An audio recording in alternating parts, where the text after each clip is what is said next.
That does get annoying when you do it like 20 times in a row, doesn't it? How would I ever know? Right, you've never tried it. Never, just give it to one of your kids. They'll press it like 20 times in a Yeah, row. I'm sure. exactly. Yo, yo, yo, YouTube. Welcome back to the live with Charlie and Stu. I am Adam from the Dollar Box. We got some things to talk about tonight. No, we don't normally have a lot of strong topics, but I feel like this time we do. So there's a lot going on. There's some things that are going on in the world in general and the economy in general, and then some things going on with trading cards and grading. PSA is changing some of their acceptance policies based on economic activities and things like that. But we've got some fun stuff to talk about first.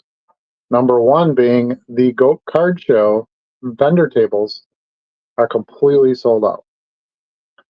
We do have some space that we can work with if we want to add like another row or something like that. But for the tables we had accounted for, they're already sold out. Now, what's funny is, as I was talking here in the last 2 minutes, I saw a message come through on my phone that's of someone who was asking for a table. Did you see that? I know there was one a couple hours ago. I didn't see a new one. There's one that just literally came through like 2 minutes ago. Really? Yeah. So if Oh, you sure, know, there it is. yeah, if the demand keeps coming, we do have some space we can work with, but for all intents and purposes, our original layout is sold out. So that's good news. That's 2 weeks out from the show. My light just died again. 2 weeks out from the show, so it's coming up quick. But this is by far the fastest we've ever totally booked. So I'm really excited about that. I think it's been a lot more fun in the build up to this show than it was the other two. The other two, it was a lot of especially the first one. Well, let's see if we can actually book some tables, and people don't know what the show was. We had to tell them, and this one it was a lot more fun. We came up with lots of different little plays on the goats, and we used some AI to have some fun with that. We were able to add some games and add some interest and start having some more enjoyable portions of planning for a bigger show like this. So, yeah, it's been a lot less stressful. All the banking stuff is done, and all the tax filing, all that stuff. That's not so much fun. Setting up a new business is virtually complete, and now we can just really focus on some of the advertising and reinvesting into the show and stuff. Yeah, it has been a lot more fun now that we got some of that stuff done, and we can focus on, having some fun and the experience. There it is. That's how hot we are right now. We're hot. We're hot. Fill that show we're up. Smoking hot. But it is exciting to know that not only are we sold out, but we have folks wanting to get on the waiting list. Tells us we're doing some things right. We're making a show and experience that both vendors and customers want to come out to, because of course the vendors wouldn't want to be there if they didn't feel the customers weren't going to be there and the foot traffic coming through. So it seems we're doing a lot of the right things there with that, and really, I think we're meeting our original goals, Adam. We lost Adam there. I don't know where he went. He must be working on his light. I saw a flash there. But I'm working on it. I got to shorten this cord. Oh, okay. Well, be careful with that. You know what happened with the shorten a cord at my house this week? I sure do. For those of you not in the Discord, we had a little bit of an electrical fire event on the outside of the JC3 home this week. Fortunately, it was contained and all the safety systems did their jobs, and just a little bit of siding I have to replace. But be careful with those cords and cables, and when you hear a breaker flip, check it out, find the source. One of the things I did a couple of years ago, let me just preface this by how we take care of electrical stuff at my house, unless there's an immediate need, but we generally have like a running list of things to do electrically at the house that I don't want to do myself or can't do myself or need a licensed person to do. Hmm. And then every 2 years, we have an electrician come out. We kind of give them our list because, of course, as you all know, the call to come out is the biggest expense, right? Yeah. Um, so we'll call every couple of years and we'll say, hey, we want to do this, we want to do this, we want to do this. One of the things I did a couple of years ago was put in a whole house ground fault breaker. So it's a box about yay big, and it attaches to your electrical panel. Now, my house is big, and I have like certain things that need to run separately on electric. I also have a well and city water, and there's complicated things to operate. So I actually have two electrical boxes because I ran out of breaker space. So that's one of the things that I really like about it, because you're basically running your main power in between two boxes besides inside your house. And if something happens with that, that's not good. I mean, that Yeah. you burn your whole house down doing that. And of course, I didn't put that in myself. I had the electrician run anything you want to touch. The main power coming in, you don't want to mess with that yourself. But anyway, you put a whole ground fault breaker in, and it wasn't very expensive. I think it was like $65. Well, now it's probably like $700 because of prices. But Yeah. a couple of years ago, it was like $65, and it went on his list of things to do, so it didn't really cost me much on the labor side. And I think it was one of the best things we've ever done especially for that price. Now, all my theater stuff and the arcade room is all on its own. It has ground fault breakers as the breakers in the box, but too. So kind of maybe slightly overkill on the protection. But when my wife was younger, she had a fire at her house, and it was from a toaster or something, something goofy like that used to happen all the time back in the day, and terrified her. So we've always erred extreme, on extreme caution, um, as far as electrical safety. Now, I'm not an electrician myself, so if it's running like I wired all the rooms in the basement and stuff, for lights and things like that, I'm comfortable doing that. But when it starts coming into like, main breaker stuff and things like that, I have an electrician. I'm also going to put, because our power goes out here once in a while, being in the woods, I'm also going to put a generator outlet on the outside of my house.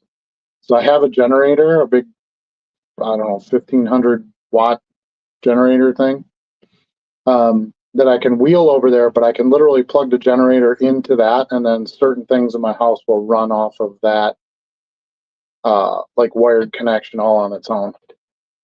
So I don't have to run around and plug in extension cords into my freezers and, stuff like that. Have a cord hanging out the window, where you have potential for problems with rain or, any of that. It's just too hard where we live. The climate where we live is just so sporadic. I mean, yesterday the weather was nice out. This morning it was raining and snowing at the same time, which turned into Yeah. a slush and then turned into a snow. And then Monday it's going to be 60 degrees. So it's just too all over. And it's like, it's decent during the day and then it freezes at night. And then I don't know if you drove around at all today, but there's a ton of flooding everywhere. Yeah. I noticed it right away when I left. And there's two like entrances and exits into my homeowners association. And on one end, we have a pond with our park, and that was completely overflowed running into the park and some of it over the road. And then the other way, where right before you get out, before a roundabout, there's a kind of a dip that goes down because there's a creek that runs on that side of it. A crick or a creek? Creek. And that was that had water over it, and they literally had to stick a sign. They do this every once in a while. They stick a sign on the side of the road that says, careful, water on the road or whatever. No, I have a Jeep, so I'm like, yeehaw. And our school's closed early today, so I went and picked my daughter up. And when I came back, I said, Luna, wait till you see this. And then we just, the big wall of wave of water, and was going and everything. But yeah, there's just too much that can happen around here all within a day, even. Yeah. But I'm glad that you guys got it figured out, and you didn't burn the house down or anything. That's good. Yeah, like it's a little unnerving because it easily could have been worse, but everything worked out all right. Learned a lesson on some things. Learned some stuff not to do, some stuff to do. So it's all good. Is your siding wood? I don't No, it's remember. like PVC. Okay, well Yeah. that's good because if it was wood, you might have had much bigger problem. Yeah. So basically, it melted where the cord terminal was, Hmm. and then kind of smoldered and some black soot from it. So it got pretty hot. Yeah. But yeah, I was going out. I left for work, and I put my outgoing cards out in the morning on my way out the door. So I'm looking at the front of my house, and I'm thinking, we have white siding. Why is that corner of the house black? Did some kids do some spray painting or something? But I went up and took a closer look, and that's what it was. We so we for a number of years we've used a roof cable, a heated roof Mhm. cable, to keep the ice and snow from building up on the eaves and the gutters. And we had to switch one out this year. And when it was set up, it was set up in a way that presented an opportunity that proved to be fruitful. That some water got into the extension connection, and that must have shorted it and caused that to happen. So Yeah, because there must have been like a flame at some point. Otherwise, why would it be must black? have been, must have been, You know, or 'cause- it was just that hot, but it didn't actually flame. Yeah, so yeah, yeah, it melted the plastic though. Like there's a yeah, right. just the size of my fist. It's melted on the plastic. Jeez. Yeah, yeah. All right, so word to the wise: don't plug something in that could short on Well, the outside of your house. it should have properly been in one single receptacle, outdoor Mm, rated extension cord with a right. cover, which is how we normally do our Christmas decorations. Why That's how this I do wasn't mine. Yeah. connected on that, I don't have an answer for. Yeah.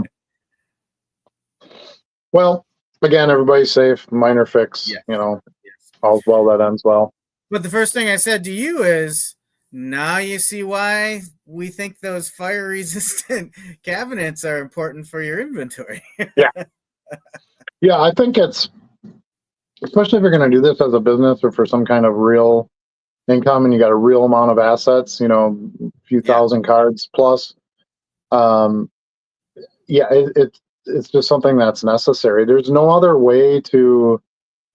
They're cardboard for the most Yeah. part. Right? What Yeah. else are you going to do? You have to have some protection from water, moisture. You got to have some protection from sunlight, and you got to have protection from fire. Those are all, and obviously, you want to keep them safe. As far as like Yeah. bending and whatnot. But I think pretty much everybody does that. Sleeves things, top loads thing, that kind of stuff. Yeah. But then we put it in a cardboard box, which Yeah. really doesn't do anything for it other than keep them together. And you But think about let's say worst case scenario did happen there, and we actually had a fire on the side of the building coming into the interior. My first concern would be getting the family out. It wouldn't well, be right, my cards, right? right, right. So who knows how long it would be before you had a chance to grab some of that or something. So Yeah, I think a lot of us too are keeping them in our basements or hmm hmm an upstairs attic or bedroom or something like that. And you're right. It's probably not the thing that's going to come out of the house first. And probably not even the second thing right, or the and third. there's good odds it's going to have a loss. So Yeah. yeah. So anyway, that's our big tip on don't burn up your stuff, get it protected. So Yeah. fireproof cabinets. I get asked that all the time. Where do I get a fireproof cabinet at? You can literally buy brand new ones, card catalog cabinets, but they're like $1,500. So in $1,500 might not be a lot of money to somebody, and when it's to protect your business, that's really not that big of an expense. So if you have Yeah. to do it, that's a way you could do it. But there's so many card catalogs that have been ripped out over the years as everything's gone digital. They're getting harder to find, much harder to find now. Um, but there still should be some out there where they've been ripped out of places that would have had to store some kind of records, card catalogs type stuff, libraries, police stations. I know there were some like greenhouses would have them because they would have all the plant stuff, like the instructions for their plants would go on little cards that would go in them. So like just stuff like that. Contact some of those places, or look at Facebook Marketplace, something like that, and see if you can find something. Now I was fortunate enough to find 3 like just tall cabinets with pull-out drawers. Charlie went a different route and he bought a bunch of individual drawers that he could then stack. Yeah, he could then stack and kind of put them wherever he wanted. So, and you even took it a step further and you kind of repainted them, and uh, I didn't do that. Mine have a little bit of rusty cage to them, and I'm okay with that. So, there's still a good variety of ways to go about it, but I believe it's the best way to do it.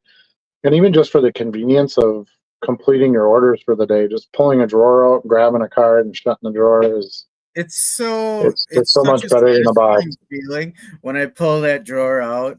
It compared to digging through a box. Yeah. I can't even express properly how much more satisfying it is to open a drawer and slide that out and say, okay, this is exactly what I need. Yeah, and if you're going to run this for a long time, you really don't need it, because I heard from a couple people, they're like, well, I'm going to keep growing and then I'll need like 10 cabinets and blah blah. I don't know that that's necessarily true, because as you're making more listings, you should be selling more cards, and then as you pull cards out, you can reuse that space. Right. So that's the beauty of it. It's not like a card is in there permanently. Well, it better not be. Hopefully not. If it is, you're doing it wrong. But it shouldn't be in there permanently, and you should have some sort of process on how to keep that inventory, moving forward. It's kind of like the milk shelf in your grocery store, right? So they put the nearest expiring milk towards the front. People buy them, and then they push the milk from the back up to the front then to be bought next. So it should be kind of the same way, the first in, first out method to some degree for your card sales as well. And the cabinets just work really well for that. It's really easy to reorganize everything. So anyway, we kind of got off topic. We started with the goat show. So our tables are sold out, so we're excited about that. Now we can just focus on, like Charlie said, making sure we get all the customers there. We did that. Excuse me. We did that. Took an additional step on that with adding the Find a Goat game, where we have these little tiny goats that Charlie picked up. We've talked about this a couple of times. We have. Yeah, so we have tiny stews. We've got little stew, goats. little stew. Yeah. We're going to hide a few of those throughout the show, and then if you find one, you bring it up to our check-in table. They'll give you a $5 coupon. Charlie's holding one there. $5 voucher, good for that show only. I don't want to give you too much of a close-up so that you can see our watermark. Right, yeah, because we don't want to do that. But you can turn that into at any dealer table for $5 towards your purchase. And we just think that's a fun additional way. It'll help get more buyers around all the tables and just give you something extra to look for. Instead of maybe skipping a few tables, if it's items maybe you wouldn't normally be interested in, you might take a look and find something, as well as find yourself a goat. So looking forward to that. We haven't updated the flyer, I see. I should mention that to Brianna. Oh, that may be my bad. Maybe I just haven't downloaded a current one. I know. I actually don't think we updated it. I've kind of forgot about that. So I'll talk to her about it tomorrow. It's not that crucial. I don't really have flyers to drop off right now anyway, so But yeah, so that's something additional that we're adding, and I think it'll be a lot of fun. So we have our free packs for kids. We'll have some free stress items, stress relief items for kids. That went over really well at the last show. Some kids have a hard time with crowds and stuff, or adults for that matter. So we'll have a few of those to give out. We'll have the drawing for the prismatic ETB, so that should be a big one. Yep. Bring a canned good or make a $1 donation to our local food pantry, and that'll get you an entry into that drawing. Still a hot product, from what I understand. There's still nothing on the shelf for those, which I was kind of surprised. I figured that initial wave would, go gangbusters, but then as they would show up, they print more and they would show up at Targets and Walmarts, that there would be more available to buy. But you don't have to worry about that. If you come to our show, you can have a shot at winning one for free. Well, right. Sort of for free. With a small donation, I should say. So, side note about the flyer, if you do have an update to make, I will need some flyers for the Green Bay Card Show this weekend. So, there you go. I'd like to have the most current ones. Yeah, I will talk to her tomorrow, see where we're at with that, and then if we update it, we'll just send you the file. So, sounds good. Not a problem. All right, so that's the update on the Goat Card Show. I know some of you aren't local, so that doesn't really, have a lot of importance to you. So we appreciate you going through that with us. We're very proud of it. It's something that we've been building on for about 6 months now, and things are going really well, and we're super excited. We have some amazing vendors. We have some non-sport stuff that's going to be there. I'm really excited about that. I don't want to say what it is because I want first shot at it. But so our vendors have taken kind of attention to what our goal was, that we wanted to diversify the shows a little bit. Instead of just having modern basketball and football, we wanted to have, a couple vintage dealers and some non-sport dealers, and of course Pokemon and Yu-Gi-Oh and things like that will be in there as well. Yu-Gi-Oh, did I just say Yu-Gi-Oh? You said Yu-Gi-Oh. I think I meant Magic the Gathering, but Yu-Gi-Oh's welcome too. So I think we're really accomplishing what we wanted to accomplish. So if you're ever going to be in the Green Bay area and want to check it out, that'd be amazing. Charlie and I are going to do a live show from this show this time. Hopefully that goes okay. I don't know. My film skills are not so great. Yeah, even after making like 900 videos. So I'll do the best I can, but we'll try to do a little live and give you a taste of what the show is like during the actual show. Talk about a few things that's relevant at that time, and have an extra live show. We're still going to do our Wednesday shows. We're going to add that Sunday, March 16th show. I'll post something. I'll make a post on this channel as well as in the Discord. And of course, if you're not in the Discord, the tag is going along the bottom there for the invite code. Make sure you join the Discord. We had a bunch of joiners this week. It had been slow for a bit, and then it was like bang, bang, bang, bang, bang. We had like 4 or 5 in the past week. So, if my count is correct. But it felt like I was doing more high waves than I'd done in a while. So I would agree. So I like that. That's good. The other thing, we have 2 more topics we want to talk about, or actually, I guess technically 3 that I threw on here. I want to talk about Car Dealer Pro and the different options for uploads. Shirley and I had been talking about this a little bit, and I'd actually gotten a couple questions from some viewers too, because they've expanded that a lot in the last few months. They've added some different ways where you can get your images onto Car Dealer Pro, and I wanted to cover those a little bit and just talk about what our experiences were with it, if we had experienced it at all. And I've had some good experiences and some not so good experiences, as well as the auto upload to eBay. We've talked about that a bunch behind the scenes, and we have some positives and negatives to that as well. So those will be the next topics, but I think we should get into the chat a little bit first. Are you cool with that? Yeah, that's fine. I mean, it's your show. It's my show. Right. I believe it's your name on the channel. Oh yeah. The dollar box. Yeah. Robert's laughing at us. I'm not sure what for, but that's okay. We like to be laughed at. Troy is here. He says good evening. Boom Slang is here. He says yo. Dan is here. Be careful on shorts. It could be a shocking experience. Yeah. Aha! I see what you did there, Dan. So this is how I look at licensed activity in my home. If you don't do plumbing correctly, you end up flooding your house, and that's a pretty big problem and can be very expensive. If you don't do your electricity correctly, you could die or burn your house down. So to me, I'm like, I'll take a chance on doing a piece of plumbing here or there, and then testing it out, see how I did. Sure.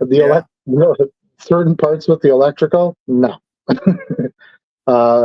Electricity and fire and things are just too powerful. And even gas, I did some gas hookups a year or two ago when I switched over to gas for stoves and stuff.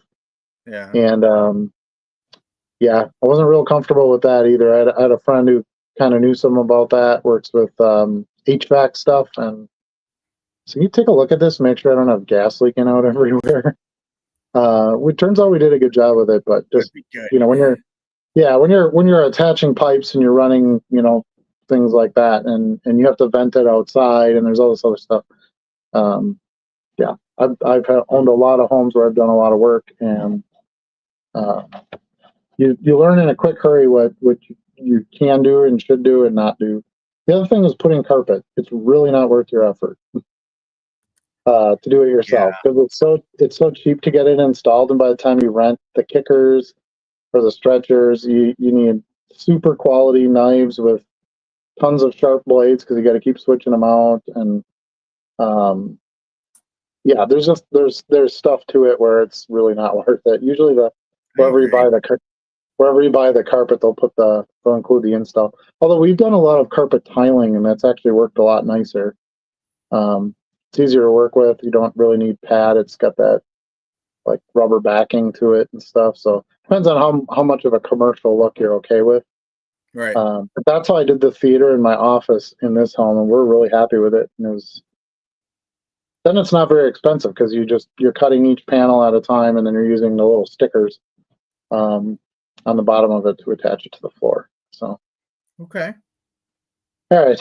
I don't know how we got into talking so much about home renovation so far in this show, but that's where we're at, folks.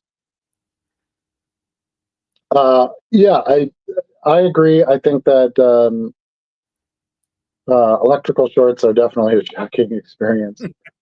Have you ever actually shocked yourself? I have, sure. I have not, and I don't want to. Oh, I have. It's been lower voltage stuff, so like outlets or something. Yeah. Nothing with like, big power, like anything out of the main box or any of that. But I thought I shut a circuit off and I didn't, and you touch it with the screwdriver or something like that. And it actually doesn't hurt, but it feels super weird because it's like a zing. You ever have did you ever get like a cavity or something and then you hit it and it just kind of sends like a zoom through your body? Yeah. That's it. Yeah, it's almost like hitting a nerve and then just runs through your whole self until you're like, ooh. Yeah. As long as it's not so much it stops your heart. Right. And that's why, anything over, 15, 20 amps, I don't think you really want to do that on your own. Or wear gloves. I know people that just wear the fabric gloves and you're fine. I don't wear the gloves. I have a friend who's a commercial electrician at like large institutions and stuff. And every time I ask him for some advice on something, because he's pretty good about helping me out with some things, and he's always like, well, did you shut off the breaker, or are you just gonna try and wing it? And he like goads me into just trying to do it without shutting the breaker off. Yeah, that's a good electrician right there. Yeah. For the most part, like It's really nice if it's something that's on a switch, because all you have to do is make sure the switch is off. It's not Yeah. getting power anyway. As long as long as you're not touching the constant power to something. But yeah, like let's install things that have constant power, no matter what switches you're turning off in your house. Yeah. Those you probably just want to turn the. It's not hard to flick a breaker off, do the work, and then turn the breaker on. It's not. No, It the doesn't more take you a lot of challenging effort. thing when you have an old house is figuring out which circuit's on which breaker. Well, that's a project.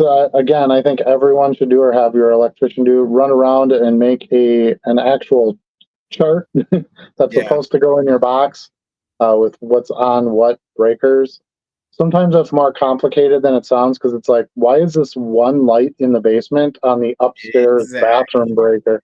Right. Yeah.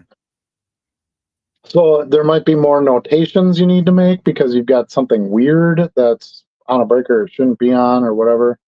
Also, double tapping, very very big no no. I would never do that. If you don't have enough room in your box, add another box. It's not that hard. Yeah. Costs a little bit, but it'll protect you from. Breakers are meant to service that power that's coming in from the main and then going out to wherever you're assigning it to. As soon as you're trying to double hitch that or double draw that, that's where you're gonna, kind of like what you had, have fires and other problems. So anyway, okay, enough with the home reno for tonight. Tonight's Uh, episode is sponsored by the Home Depot. sponsored by Don't Do This Stuff Yourself. Don't try this at home. Working MLB player lots for eBay to clear out inventory and listing 99-cent free shipping auctions. Nice way to start the MIB. I think he means MLB season. Yeah, It's lowercase l. it is. That's what I figured. Yeah, you're right. I actually don't see as much baseball activity quite yet. Um, most of my baseball sales right now are like legends and stuff. A lot of the current players will start selling as the season's actually kicking off. Has been my experience. Um, Also, 99 cents free shipping auctions. I won't do that because I don't want to sell them at 99 cents and I can't ship them. That's how I used to do my auctions, because I would only sell farm stuff. I had so much farm stuff, still do. But the reason I did it, and for the most part could get away with it that way, is because it was kind of appealing to one type of buyer, a packer or a farm buyer, Yeah. and they would buy multiple cards. So, I might get 26 buyers in those auctions, and 24 of them bought more than one card. So the 99 cents was, with no shipping, was fine. That was also a couple of years ago when shipping was cheaper and things. But now I run my auctions, but I do 99 cents with 99-cent shipping. That's how I do mine. Started at 99. I also do, a lot of people don't do this, but since we're talking about it, I'm going to mention it. I also do a buy it now on my auctions. A lot of people don't do that, and I don't understand why. Because if you're listing so many cards in your store at a buy it now price, when you list the card at auction, why not just actually also have a buy it now price on it? And a bunch of my auctions, when I list them, they've sold just as like a buy it now price. So anyway, that's a tip I would have on that one. But yeah, I think getting some attraction and getting some sales going is always a good thing. Even if you have to take a loss here or there on some of those 99-cent ones, you're still new-ish and building your store, building a customer base. That's a good way to attract some buyers.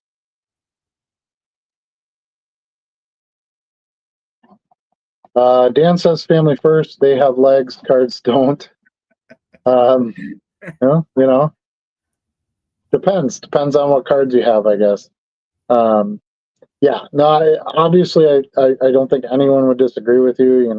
Gotta get the true value out of the home first, and then I mean, I can even think of things that I would rather get out first before my Yeah. cards. So So I don't even think it's necessarily limited to family. Pets, that would be high on, should be high on everybody's list. There's other things that have to come first. Um, but Your Back to the Future self-strapping Nikes. my $5,000 Nikes. I should bring those in here sometime. Show them off. They're pretty cool.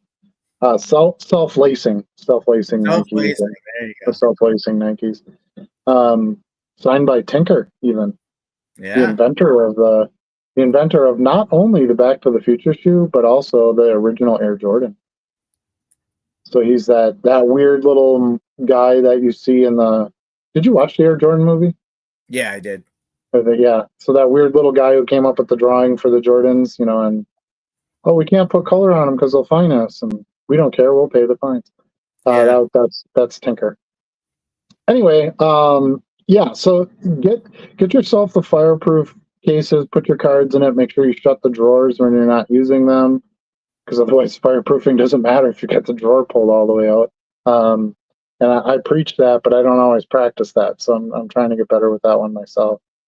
But do that. You have a fire. You get your people out, your dogs out. Your super important personal stuff first, and you can at least have some peace of mind that you were in fireproof cabinets and they have a chance.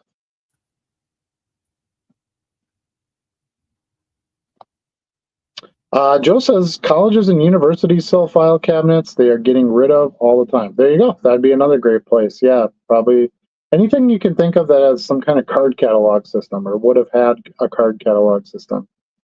They're the ones most likely to have ones that work well for cards. Although I they're would not say usually fireproof. that's true. I would also say that like a regular file cabinet is not going to do it for you. You need card file cabinets that would have used like old library cards, Index uh, cards, yeah. index cards. Yeah. What do they call it? Rolodex, like Rolodex cards, right? Kind of things. So yeah, that's true. And the fireproofing is important. And What do we call it in the library? The card catalog, I believe. catalog, yeah, catalog. Yeah.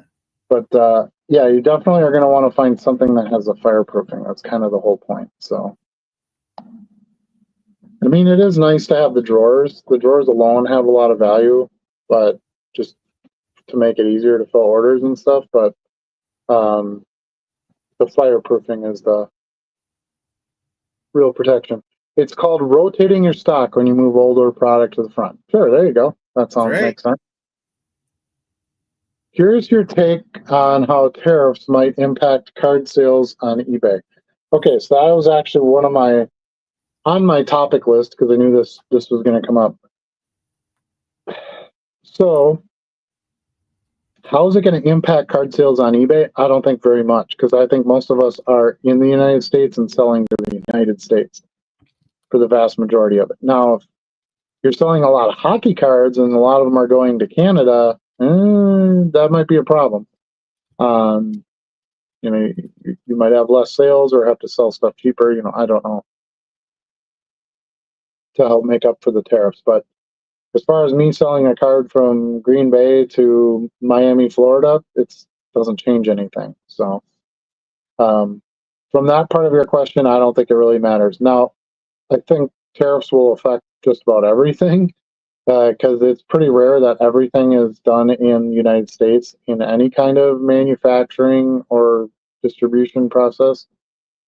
So I think where it will affect cards, well, we've already seen it with PSA. PSA said they're not taking submissions from Canada, excuse me, or Mexico at this time until they kind of figure out what they're going to do, because their tariffs would be difficult because it depends on the value of the card and they might not know what that is until it gets graded, and I don't know how they're going to figure that out. So if you do a lot of grading, and you're not in the United States, I guess I'm making an assumption that our viewers are all in the United States. That's not necessarily true. But if you're outside of the U.S., I would, you're going to have to make some sort of plan if you want to still send stuff to PSA. I know they're not taking submissions right now, but I'm assuming they will be again at some point. But there's going to be some kind of additional cost to obviously cover the tariff side of things. Yeah, I mean, typically tariffs, the first things you're going to feel are increased prices and supply chain disruptions. When you think about the trading card market, I don't know if anyone spent a lot of time understanding where all the raw materials come from, because that's what matters. I think Topps produces in the U.S. I think Panini has production sites in the U.S., but still gets some stuff from Italy, I think, Yes. where they're based. Like the soccer stickers and stuff, I think they're all produced in Italy. Yes. Don't quote me on that, but I think I've heard that before. But then you think about what are the things that go into the trading cards we know and love? Well, there's card stock, paper sources. The US is one of the world's leading producers of paper, so that probably is domestically sourced. There's ink. I'm not sure where most of the world's ink comes from. I would not be surprised to find out it comes from outside our borders. I would think There's it'd be like, I would think Mexico or India. You know, India does a Yeah, lot in the ink industry. No, we don't have a tariff slapped on India. So if ink comes from yeah. India, then it right. Um, Stop. We got to have some You never positivity know. in this thing. Yeah, I know it's very unpredictable, which is unfortunate. But Yeah. what we know right now is that wouldn't affect a transaction with Yep. a company in India. Yeah. Um, I think here's my take on some of this, because I think companies knew this was coming for a while, and they started putting some wheels in motion. But I think these items will still be produced in those countries because of the labor force, of the materials, like you said. But I think what's going to happen is a U.S. company is going to be built there, and then the tariff wouldn't apply. Yep, that's a possibility. So I think what you're going to have is let's say Panini's printing their cards in Italy. Okay. Well, Panini's a bad example because that's an Italian company. But let's say Topps is printing in Mexico, right? So what Topps will do is they'll build a factory in Mexico where it's Topps, and then it'll be Topps sending the stuff to Topps in the United States. Mm-hmm. Do you see what I'm saying? Yeah. Yeah. Now, I'm not saying that wouldn't affect the consumers, cost, because they'd have to build a factory or buy a factory or whatever they're going to do to try to get around that tariff. Um, so I don't know how that'll affect. Yeah. Um, Now, that wasn't what the question was. The question was, how will this impact card sales on eBay? And I don't think the tariffs will at all. But I agree with Charlie where he was going with it is it's going to cost more on the production of the items themselves, which will increase the price of boxes and packs and Yep. card Or supplies. I think would probably be the bigger thing that will affect us on eBay. yeah. Um, Plastics, things like that. Now, I posted this in the Discords. If you're not in the Discord, this is some of the juicy info you can get for free there. I posted a link. I found a really good deal on a card saver product, $100 for a case of 2,000 with free shipping, which is even cheaper than the Elite savers we were using before Elite. Well, most of us were using before Elite got out of the plastics business, and maybe they got out because of the tariff thing coming. I don't know, but um, I think some of it's going to be just a matter of kind of looking around, right? And there's probably a lot of places that have big chunks of stock that you could buy from for quite a while before tariffs, would necessarily come into play. I don't know how long the tariffs are going to last. I personally, as an economics person, so this is not a political statement or anything, but I personally think the tariffs are a terrible idea, and I don't think they're going to last that long because we're not really going to benefit from it in any measure. Um, I assume the point is to try to get more, more of that work done in the United States. It's just for the cost, you're not going to measure it. Not if you're hiring American workers, they're going to cost too much. Real estate costs too much to put up factories. There's lots of things that come into play when you're talking about these kinds of things. There's reasons why this comes out of Mexico and this comes out of Canada and this comes out of China and this comes, there's reasons why those things come from there. It's just economically the best way to do it. We as consumers, our number one goal is to get things we want, things we need at the best price possible, right? It's pretty simple. And fast. Well, fast, yes. But I think many of us are even willing to wait a little bit if they can get something for a better price. In most cases, there are some things less where than 50 years ago. Huh? I think less people than 50 years ago. Speed has become a major driver in selection of products now. Well, yes and no, because let me put it to you this way, Charlie. I could go into, this isn't a knock on local card shops. We talk about this all the time. I love my LCSs and I support them every way I can. But I could go in there and buy 10 packs of card savers at $75, or I can order them on Amazon and wait 3 days for them to come for $50. Mm-hmm. And most Americans are choosing the $50 Amazon option and waiting 3 days. Do you see what I'm saying? So I think the wait, as long as it's reasonable, is acceptable on most things. Now, I have 0 packs of card savers left and I got to ship orders out. Now I have to go to my card shop and buy, maybe not buy the case then, but at least buy a pack to get me through until my bigger supply comes in at a better price. So I think it's going to be a little bit of preparation, a little bit of awareness of, what do I need right now? I ordered 2 cases of savers because I go through them so fast, and that was a really good price. And so that's more than I would buy at a time, but I don't know how long they're going to be able to hold their prices. So I just bought 2 of them.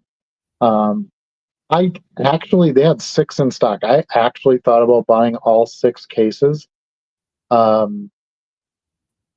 But I know I can come off as a jerk a lot of times in conversation, but I'm really not at the heart of it.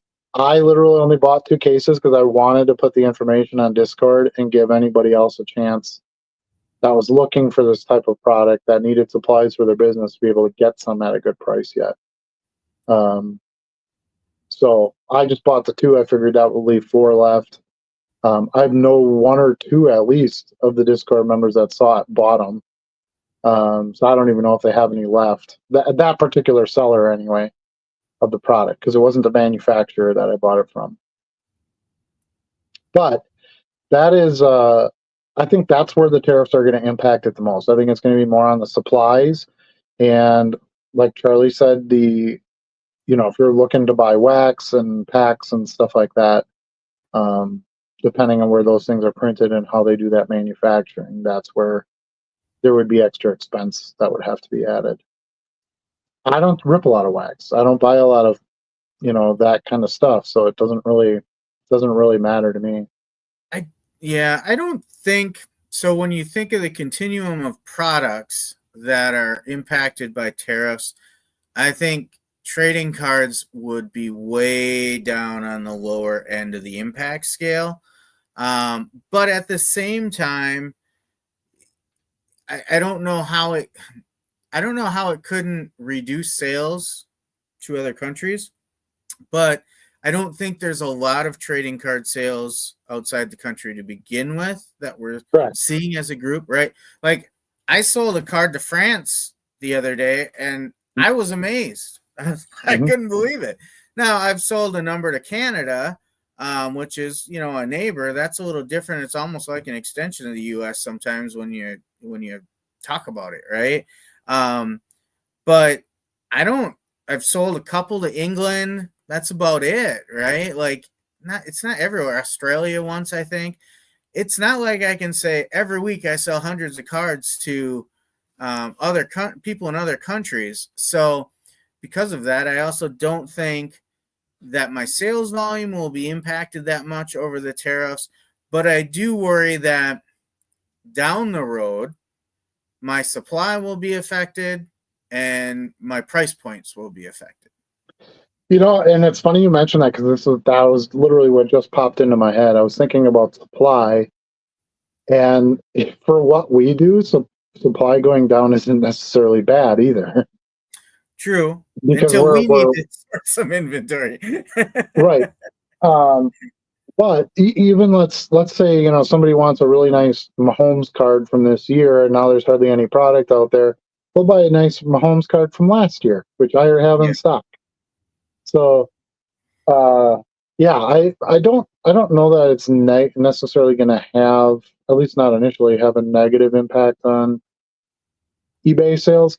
Where I do think you have a point in your question, or something that could relevantly affect eBay sales, is the amount of discretionary income someone would have to spend on cards. So I saw one yesterday where a guy, a story yesterday where a guy pre-ordered a brand new Dodge Ram giant pickup trucky thing for 80 grand. He pre-ordered it like 3 months ago for 80 grand. Well, it's coming in now, and it's going to be 108,000 because of the tariff added onto it. Now I saw today that tariff has been delayed 30 days, the auto tariffs. Maybe that person can come in, but the dealer said that they called him to say it was in and it was going to be 108,000. He said, no, I'm not buying the truck, which I get it. That's 28 grand, man. Yeah. So I guess I look at it like there's going to be a limitation to some degree. Yeah. Can I make that little announcement? Sure. Just let me finish here. To some degree, it's going to affect. Somebody was going to spend 80 grand on a truck. Now it's to spend 100 grand on a truck. That's 20 grand that they couldn't spend on cards potentially. Right. That makes sense. But we also sell $3 and $4 cards. I don't think it's really going to be cutting into most people's income unless they have that one big purchase they have to make, like a new truck or something that would be tariff heavy, influence heavy. So Brianna's down here and she wants to share something with us. If you want to throw her on. Hi. So hold on a second. Mrs. Dollarbox is here. Just checking in very quickly about the goat show. Just letting everybody know that as of Sunday, we sold out all of our tables and had such an overwhelming response that we opened a waiting list, and now we've started building additional rows. So we've opened up that little extra section, which is close to our breaker tables and our dining area. So we do have a few rows that are being added in there. We have sent some emails out, but if we have any of the following watching tonight, or if you know them, please ask them to check their email and get back to me as soon as possible. So William Bill Herdman, please reach out to us. Amy Kolfka and Joseph Paul, if you're watching or if you know them, again, please ask them to check their emails and reach out to us. And we look forward to seeing you all on the 16th. So that's all I have. Bye, guys. Thank you. And more cowbell. Can you refill my water? Cold. Thank you.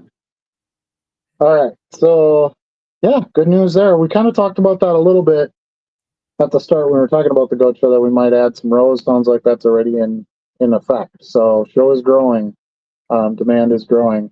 So and kind of feeds into what we were just talking about too. We haven't seen things really slow down on the card side. At least I haven't. My sales been doing really well. Had a little bit of a sluggish day yesterday. Not terrible, not like one of my worst days ever or anything, but it slowed down over the last maybe 2 days or so. Yep. And then today I had a really good day. So I think it's still just a little bit of luck of the draw. Yesterday I was gone for a good chunk of the day, so I wasn't touching eBay, which does seem to affect my sales. This past weekend I was on a scout camping trip with my daughter. So there's literally 2 days I didn't touch eBay at all, other than maybe sending a couple of offers through my phone. So I feel like that probably impacted that more than tariffs and prices and so on. Yeah. So I'm actually what I'm more concerned with of what might happen in the future is the Postal Service. Yeah, look at the impact the Canada Post strike had this past summer. So, if we're going to a privatized postal system or there's going to be a bunch of layoff stuff or something like that, I don't know. I don't like that at all. To me, that's the bigger threat to my business because that's my entire logistics of my company's operation is the Postal Service. If they go away, I'm starting from square one, or if they change things drastically, I have to redo, as most of us would. I'd have to rethink how I'm going to even operate this thing. So that to me is the bigger threat. I don't really see tariffs coming down as other than supplies. Supplies, I feel like because I go through so many, I go through probably 5,000 sleeves in a month. Um, and then probably another, I don't know, 2,500 or so card savers in a month. So those two things I need to keep getting in a decent supply at a decent price. Sorry, new glasses, making my eyes tired.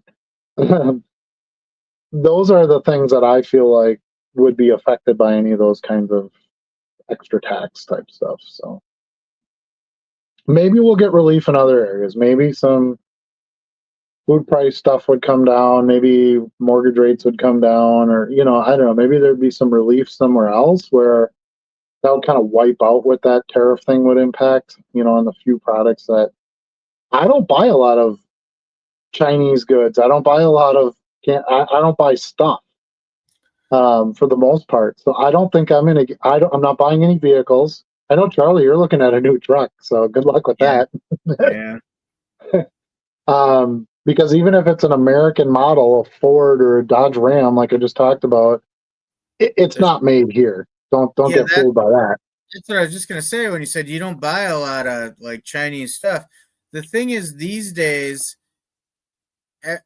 all the parts come from overseas. It may be put Yep. together in the U.S. and 80% of the materials may be the U.S., but there's still impacts from other countries' materials that are going into that. Yeah, I think the bigger thing would be the import foods. Um, there's a lot of food that comes from Canada, Mexico. I think those would have probably the bigger daily impact. Um, and when I said I don't buy stuff from China, what I was more referring to is I don't buy like bigger stuff. Okay, so I have a vacuum that dies and I need a new vacuum. Okay, I might get hit with a little higher price tag on something like that because you're right, it's probably not made here. Yeah. But that's about the biggest item that I would buy at this point in my life. I'm just not buying much, so I feel like I can ride the tariffs out on big ticket items. Without having a lot of impact to me, but we'll see what happens. So, And you sometimes you think you're getting around it, like you mentioned. I'm on the market for a new truck. Well, I don't actually, as a point of principle, I do not buy brand new vehicles. I buy vehicles a couple years old that have already had that big depreciation drop already. But as the market shifts and brand new vehicles start to cost more, then more people go into buying on the used market, and then eventually the used market goes up as well. right. Yeah. So you're going to be paying more just because the demand will be there. And I Yeah. think a lot of people won't be selling their vehicles because they'll be like, well, I'm not going to get a new one because now it's going to cost me. The guy who ordered that Dodge Ram, he probably has a nice Dodge Ram now and he's going to hang on to it. Yeah. Because he doesn't want to pay the 120 grand or whatever the heck it was, 108 grand. So, yeah, I don't know. I don't think it's a good thing, and I don't think there's much that's gonna come out of it, and I hope it doesn't last very long. But yeah, But think about it. Think about the stuff that you need, especially the bigger ticket item. Like I said, if you need to go buy a new vacuum and the vacuum went up $10 in price, it went up in $10 in price. And there's just some things you're going to have to, for as long as the tariffs last, you're just going to spend more. Just like when inflation hits. Okay, inflation hits, I'm not going to buy bananas anymore. Well, you need to buy bananas. So the price of eggs sucks, but once in a while you got to buy some eggs. So you just have to pay the higher price. So there's going to be items like that where you're going to have to do that and just try to avoid the bigger stuff. That'd be my piece of advice.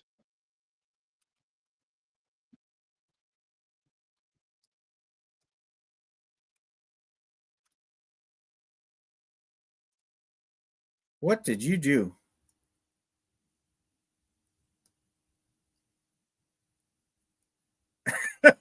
I think we maybe lost Adam there somehow. He might be experiencing an earthquake.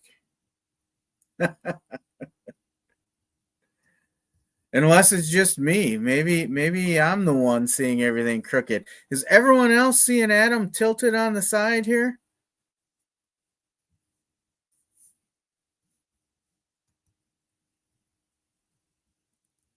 Yeah, okay, Art.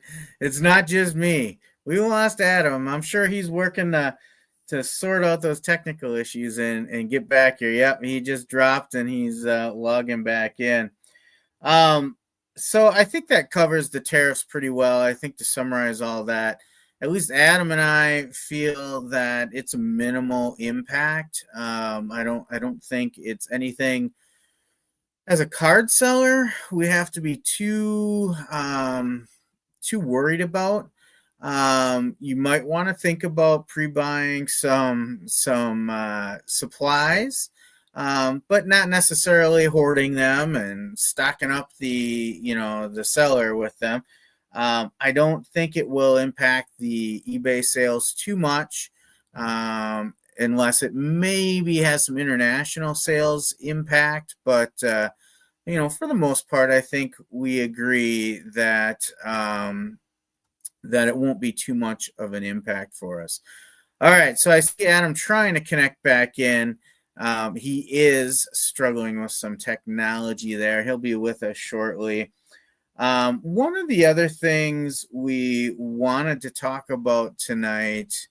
There he is. Oh, he's almost here. He's there he is. Can you hear me? We can hear you. Yeah, we can hear you. What happened there?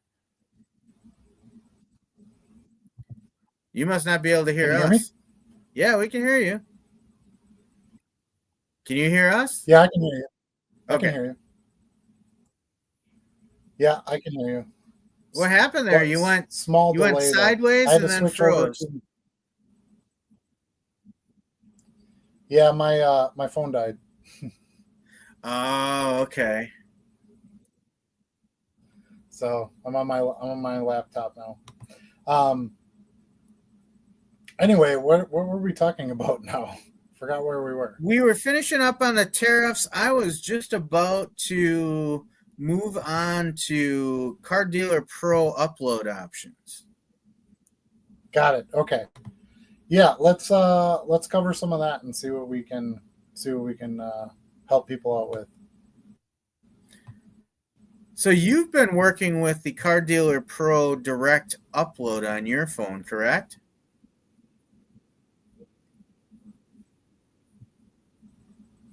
Yeah, so there's the original way that we did it, where you would attach the scanner, you'd scan everything in, you make your batch and upload it, and good to go.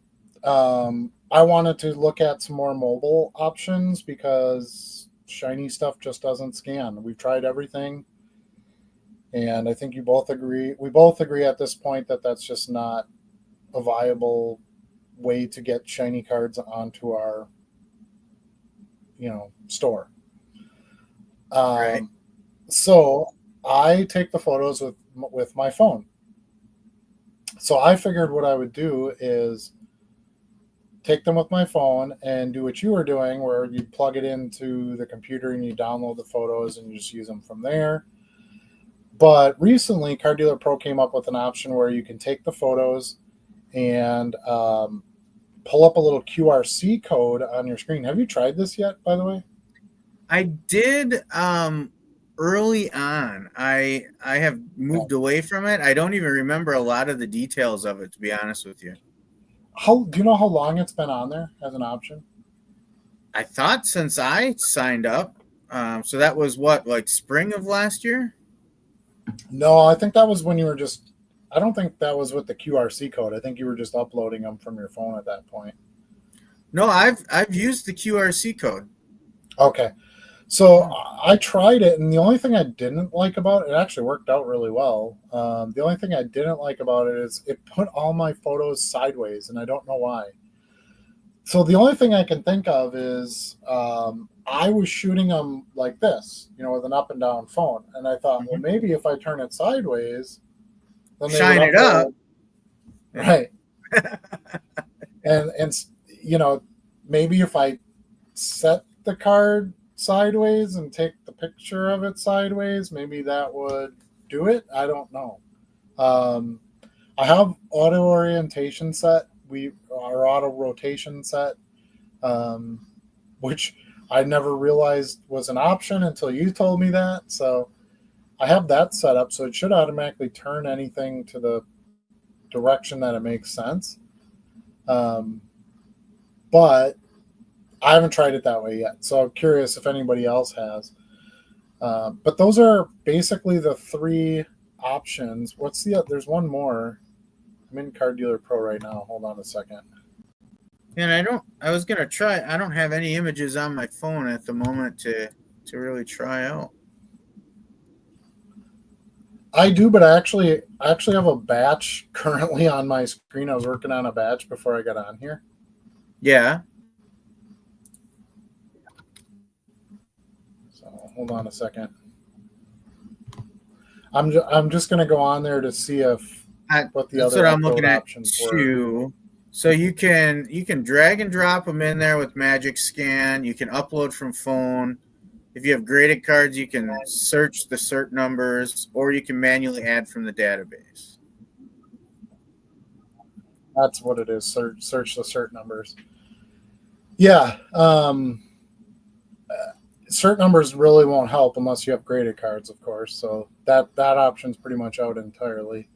So now when you plug your phone into your computer, how are you uploading them?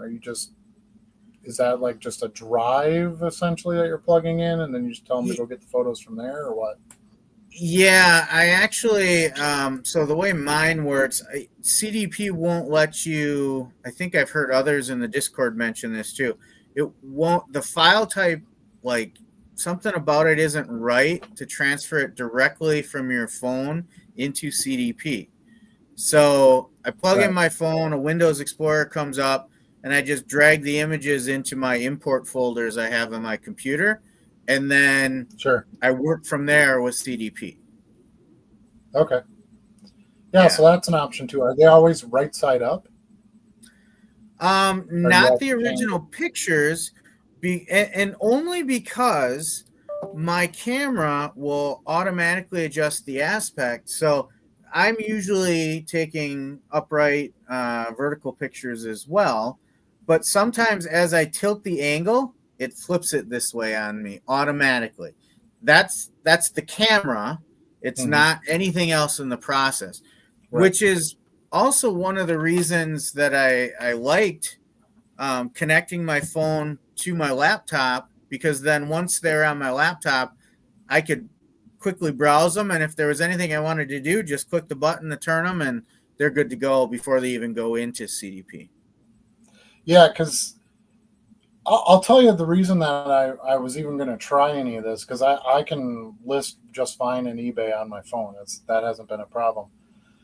But I want more consistency, especially now that I have two stores. I want more consistency, and I want my banner on the bottom of that card picture. I'm going to get up here a little bit. And there really is no way to add the banner on there except through Car Dealer Pro. Right. So I want to make sure that the image is right before it gets to Car Dealer Pro, because as soon as it's on Car Dealer Pro, you can rotate it in there, but then you lose your banner. Yeah. Now, the easiest, quickest option I could think of for you is get a custom card stand. So then your banner is built right in with your image, and take your photos on your card stand. So that's one way. There's probably some editing software out there where you could add your own banner. I don't know of one offhand, but I would be surprised if somebody's not selling something for, a few bucks out there. Well, and that's the other thing too. If I'm doing the photos on my phone, then sending them to Card Dealer Pro, I'm paying for the scan too. Whereas right now, any of my shiny stuff I list doesn't cost me anything to list. Right. Which is kind of nice because for the matte cards, yeah, I want to get them in as fast as possible. Card Dealer Pro is worth every penny. But the shiny ones, if I'm doing them photo by photo and then uploading them and doing all that, it's like I don't really need Card Dealer Pro now. Yeah.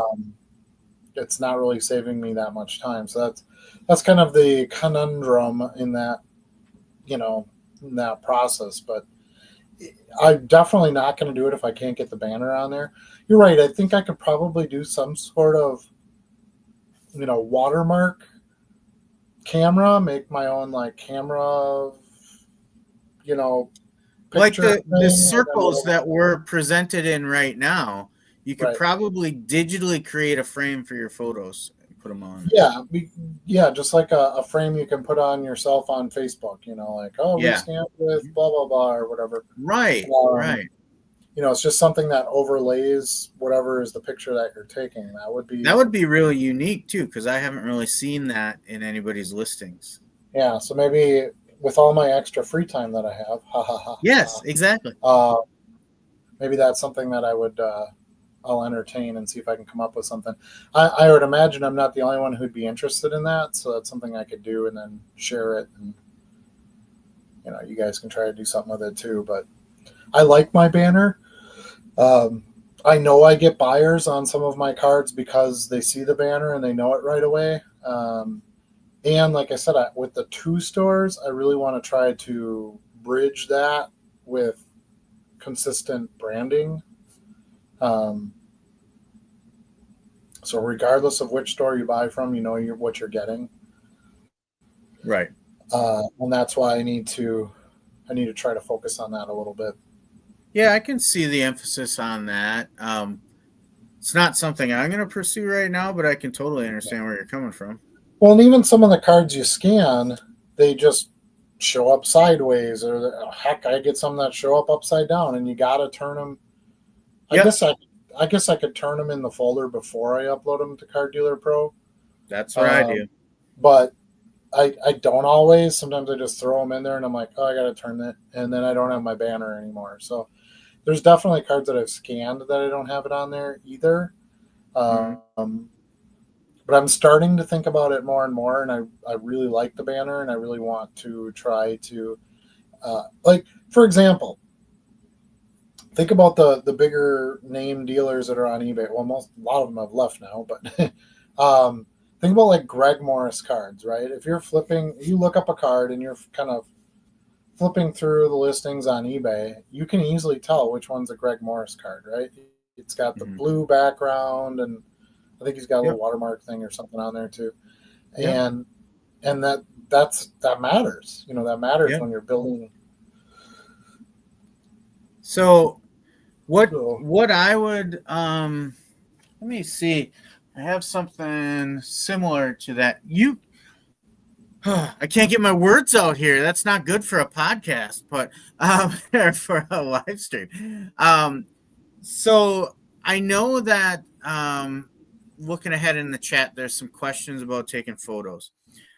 I think you could easily create something on your desktop, and I mean your literal desktop, for taking photos, that you could have exactly what you want underneath the card as you're taking the picture, and everything will be there when you upload it. I will send you an example of something. I'll put something together and send you an example. Yeah, and I get what you're saying. Like, I could almost just print the logo out on a piece of cardboard and or on a piece of paper and just put it at the bottom of the card. Yeah, something like that. Yeah. So, I know I got a colored piece of the inside of a super box around here someplace that I like to use as a backdrop sometimes. And of course, now that I want to use it, I can't find it. But you could effectively, I mean, this is not sized right, but if you were taking your photo on something like this, if your logo's the right size, that would automatically be in your photo. I don't know what would prevent that from working. You would take No, minutes to that set would up work. your studio, but that would definitely work. You'd end up with a slightly smaller image of your card then. right. Because it's not going to fit to space. It's going to come in a bit so that you can get the banner on there too. Yeah, but still, again, if I've got a photo box set up where, just imagine I only took the top of my thing there. That's just like the banner on CDP. Correct. Yeah. Yeah. So if I have my photo, my zoom in, where all you see is my logo beneath the card, and I have a static studio set up where every time I take a picture of the card, I've already got that set up. I think that would be a really quick, non-expensive way to try something out.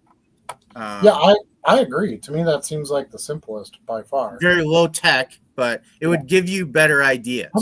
And I don't know that I care that much about the tech. I had this argument early on about scans versus not scans. I actually like to buy cards that weren't scanned because I feel like I get a better, authentic view of the card when somebody took a photo, as long as it's a good photo, of course. Yeah. But yeah, so I think that's probably going to be my solution. And then I don't have to worry about the pictures turning on me or anything. Yeah. And honestly, my own preference, and I haven't done this yet, but I've been thinking about doing it, and I have the intent to pull the trigger sometime, is to get a custom card holder. Now, there's complications that come with that. Right now I take all my photos of my cards with my phone lying flat on a mat. If I'm going to use a card holder, I now have to set up a backdrop as well. And I find that my photo box, my light box, does not work well with the shiny cards because you can see the reflection of the ring of lights on the top yet. More often than not, more often than I would like to see anyway. So I actually, even right now, I have a custom setup on my desk that I switched to maybe a week ago to take photos of my shiny cards to eliminate the reflection of my camera and my hands and all of that stuff. So me personally, once I do have a custom card stand with my logo on it, I'm going to take the extra step to set up a custom backdrop as well. Yeah, I like to shoot down on a mat too, and I think I want to continue it that way. So yeah. You don't want to keep changing everything all the time either, because then you lose that. The whole point is the consistency, right? So, yep. If I can get it to work out well and have a little paper version of my banner or something like that, maybe I'll order some stickers of my banner, and then I'll just have stickers. Well, your banner is your business card, right? No. It is different? I thought it was vastly different. Is it? Okay. So, and the business card is up and down anyway. Yeah, that's true. So that wouldn't do me any good to put it. It doesn't measure evenly with a card. Card Dealer Pro has that banner down to a T for the size. That's why I think what I'd do is I'd probably just download the file from Card Dealer Pro because it should be the right size. Yep. Or download the image, if you will, and then all I got to do is print it out. Yeah, I would just recommend you do it on a good cardstock or something. Yeah. Yeah, I have some upstairs, so maybe that'll be problem solved. We'll see. I'll let everybody know if I give it a shot and what it looks like. Sure. Now the other instant upload we talked about was the eBay, direct to eBay from Car Dealer Pro, and how that worked. Yes. Yeah, I almost forgot about that. So I beta tested that, and I know that's active for everybody now, so we can talk about it a little bit more. I was kind of excited about it at first. It's like, it takes the CSV step out. And then I realized it really doesn't save me any time, maybe 15 seconds, which that's just upload time. I can do something else in that 15 seconds anyway. It's not like I have to be sitting there even during that 15 seconds where it's killing my time.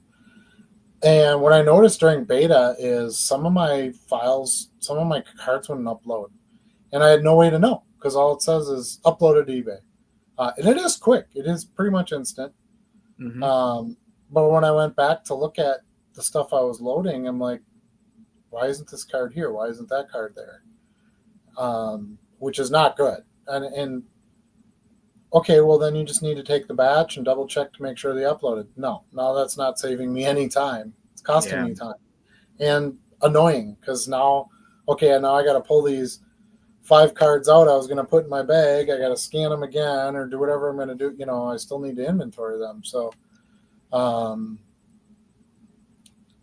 also, the bigger killer for me initially was the fact that I could not edit the SKU field. So you can edit when you upload. So I could add like my bag number to it, which was fine. But once it hit eBay, that's a locked field and you can't change it. Right. And that doesn't work for me. Deal breaker for me. Yeah, because I change bag numbers all the time. When the bags get small, I change what SKU they're in and I adjust it. And I need the freedom to be able to manipulate any of those fields if I need something changed. Or sometimes I'll upload to the wrong number for whatever reason, just didn't change it correctly. And I need to adjust So to me, those two things. I wanted to change the description on one, and that was locked. Yeah. So to me, those are the 2 deal killers for me to save 15 seconds of time. And like I said, when I do upload a batch from CSV and something doesn't upload for one reason or another, it tells me that, and then I can pull up the spreadsheet and I can actually see what didn't upload and why it didn't upload. Versus the direct to eBay, you get no information. It just says sent or whatever. So I don't know. Curious, if anybody else has used it, what you guys think of it. I know there was a lot of discussion even during beta, like why the hell did they change the SKU fields? And I tried to sort of squash all that by just casually posting, well, they're working on something big, because I was beta testing and I wanted to give it a good chance. But it's not going to be for me. I don't really care for it. Yeah, I enjoyed it when I started using it. I was like, this actually works pretty good. I like it. And then I started trying to adjust a few things after they were uploaded, and I started noticing all the locks, and I'm like, I started thinking through all the different scenarios where I sometimes go back and refresh old inventory and stuff like that. And I'm like, this prohibits all of that, and I can't have that. Yeah, the 2 big things for me were the SKU, because I change the SKU often enough. Well, the quantity, I will go and add quantity. When I get multiple copies of a card, I need to be able to edit that field. I don't want to have to rescan in every card. Mm-hmm. And the other thing is sometimes in the title, now if it's running through Car Dealer Pro, it should get it correctly. But sometimes I'll upload one and it'll be like 1982 Topps football, John Taylor, Mexican. It'll show up at, like the Mexican. Yeah.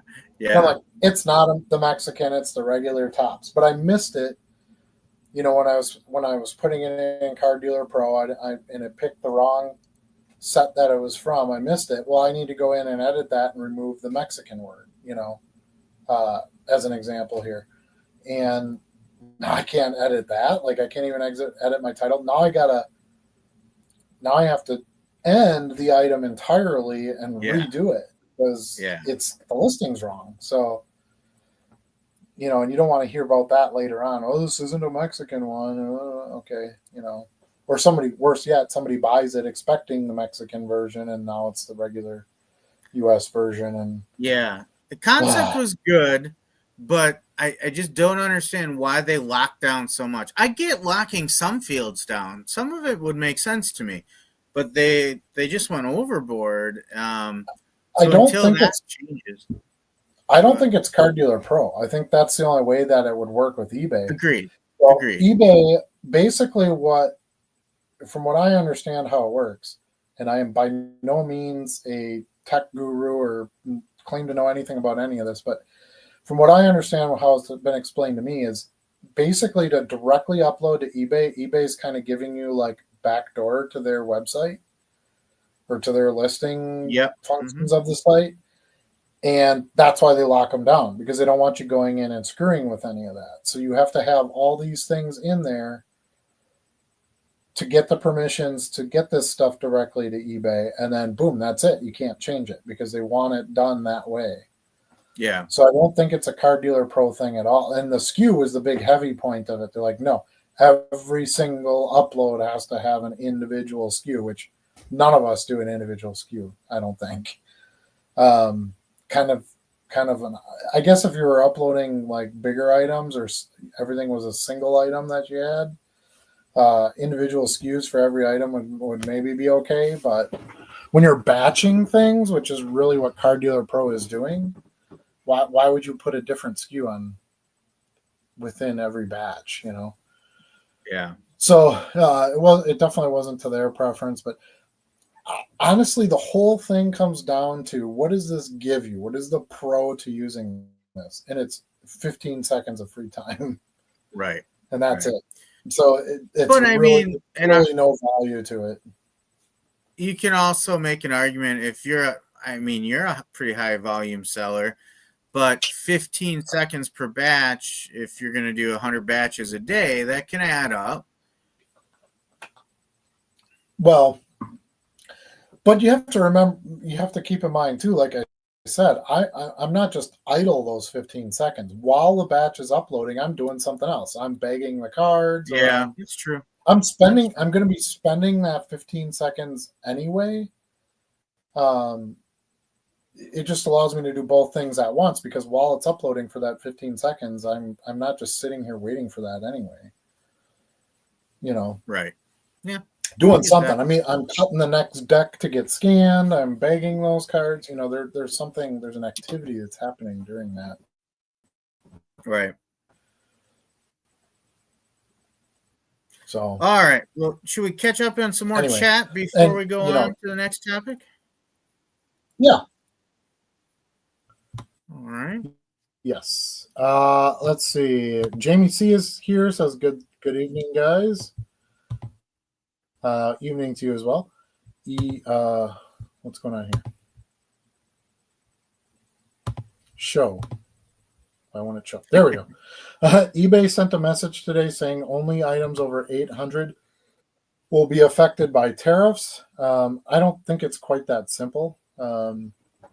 But that's eBay as far as them having to collect the tariff money. What they're saying is items over 800 would have to collect the tariff if it's going somewhere, because they had to complete the form saying that they would pay the government the tariff, which of course they're going to charge you for that, which is why they sent that. But yeah, I still don't think that's going to affect us much, because even if I sell an $800 card, the odds of it going to Canada or Mexico are not very high. Yeah.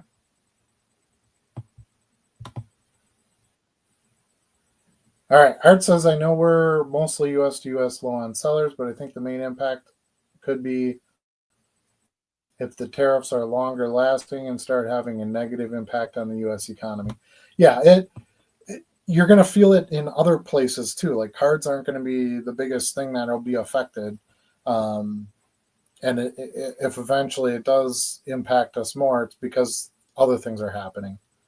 So like I said, I think the biggest impact it could have on us is not the cards directly. It's our customers. Do they still have money to buy cards?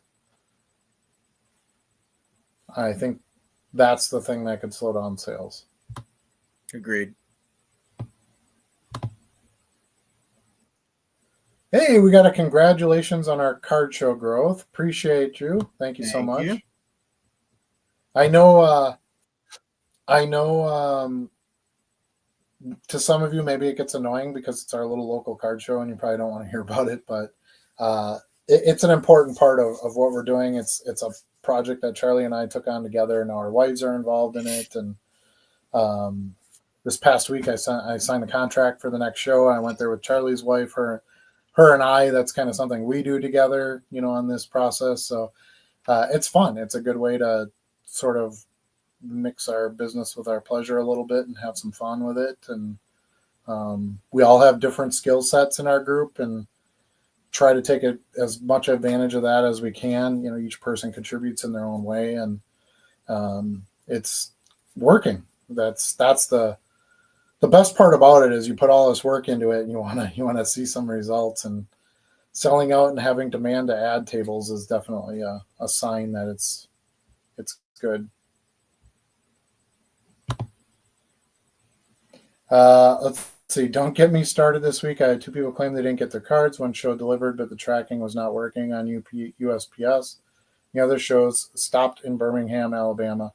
Yeah, that you're going to see that forever. As the more and more you do, the more and more that stuff pops up. But if I ever get somebody that says, "Hey, I didn't get my cards," first thing I do is actually go look at the tracking and see what's going on there. For a couple of reasons. One, I know if the post office scanned it, I'm at least covered. I'm going to get my money back. That has an influence to me as to whether or not I refund them right away. Because if I can just refund them and file a claim and get my money back, what do I care? So that's number one. The other thing I look at is, was this 15 days ago or longer? Because you can't file that claim until 15 days after the item had shipped. If it's under 15 days, I would always contact the customer and say, I see that it's been sitting in Birmingham, Alabama. Let's give it a little bit more time and see if it shows up. There it is. There's Stuart delivering. That's my special skill for our foursome. Yeah. And and he eats the mail sometimes. So that's he where does. the mail is going. He gets hungry on his routes. But I think, again, I'm going to defend the Postal Service like I normally do. I think for the volume and for the value they provide to us so we can do what we need to do, the missing mail piece here or there is minuscule, in its effect. But that's where ESE is awesome, because you get the great price, you get the tracking, and you get the insurance. People don't realize the value of insurance when you're running a business. I don't want those losses, even if it is $3 here, $5 there. I don't want that. Yeah, I need that $3. I need that $5. I don't make a fortune doing this. I make enough doing this. So I want to. To me, it's real important that at least the mail is getting scanned and it's moving, which we had a problem with ESE when it first came out, with that being consistent, but that has pretty much been erased, and it's been a much better process. And as long as the item got scanned, if it got thrown in a ditch on the way there, doesn't matter. You just send in the PIP and you'll get the money back. I got one today. I just got refunded for one today. It was $3 and some odd cents, but I filled the PIP out. Usually takes 24 to 48 hours. As long as you provide, I've never had them come back to me and ask for anything additional, as long as I've filled out the form completely.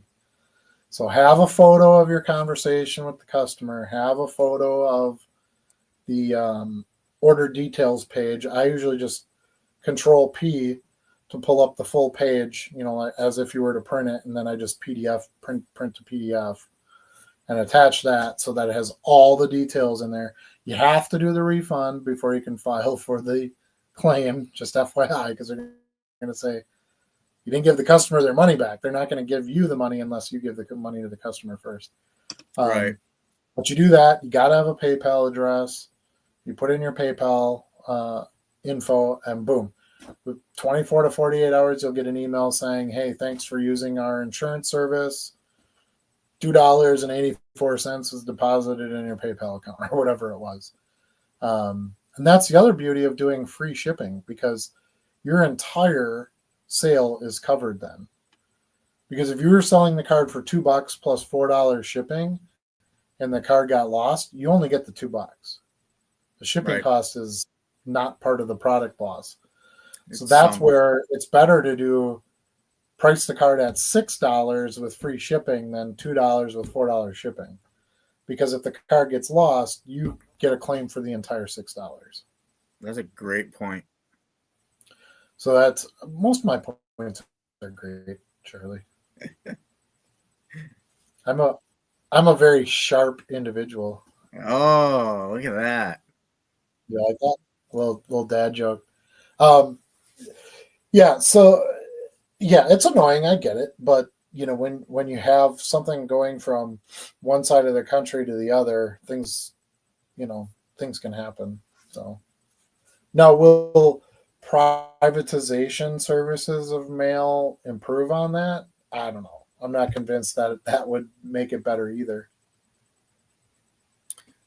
I've spent my career. Art says the show went sideways. Yeah. I spent my career working in the transportation business with, big rigs. And I will tell you, every company I've worked with has drivers that are late every day, machines that break down, misunderstandings in dispatch, wrong turns, you name it. The excuse is out there. It happens in any type of business that requires transportation and logistics. We have other things, weather, accidents, construction issues. Like, there's other things that can be out of control, even of the companies that are doing it. And then, like, ones that get delivered, well, it says it was delivered and I didn't get it. How do I know? I don't know if that's true or not. Right.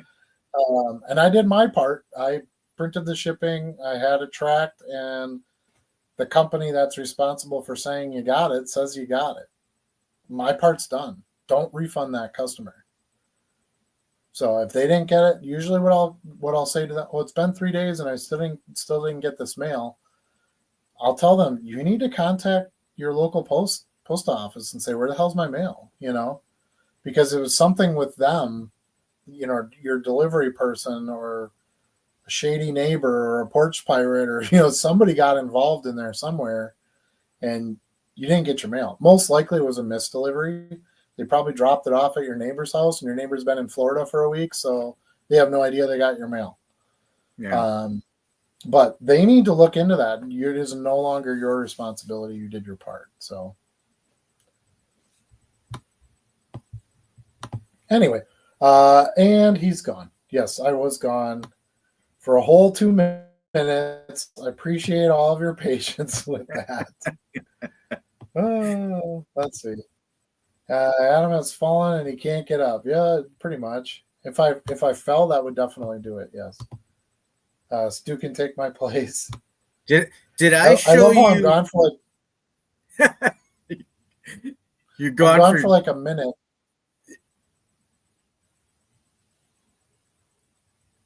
You must have a delay.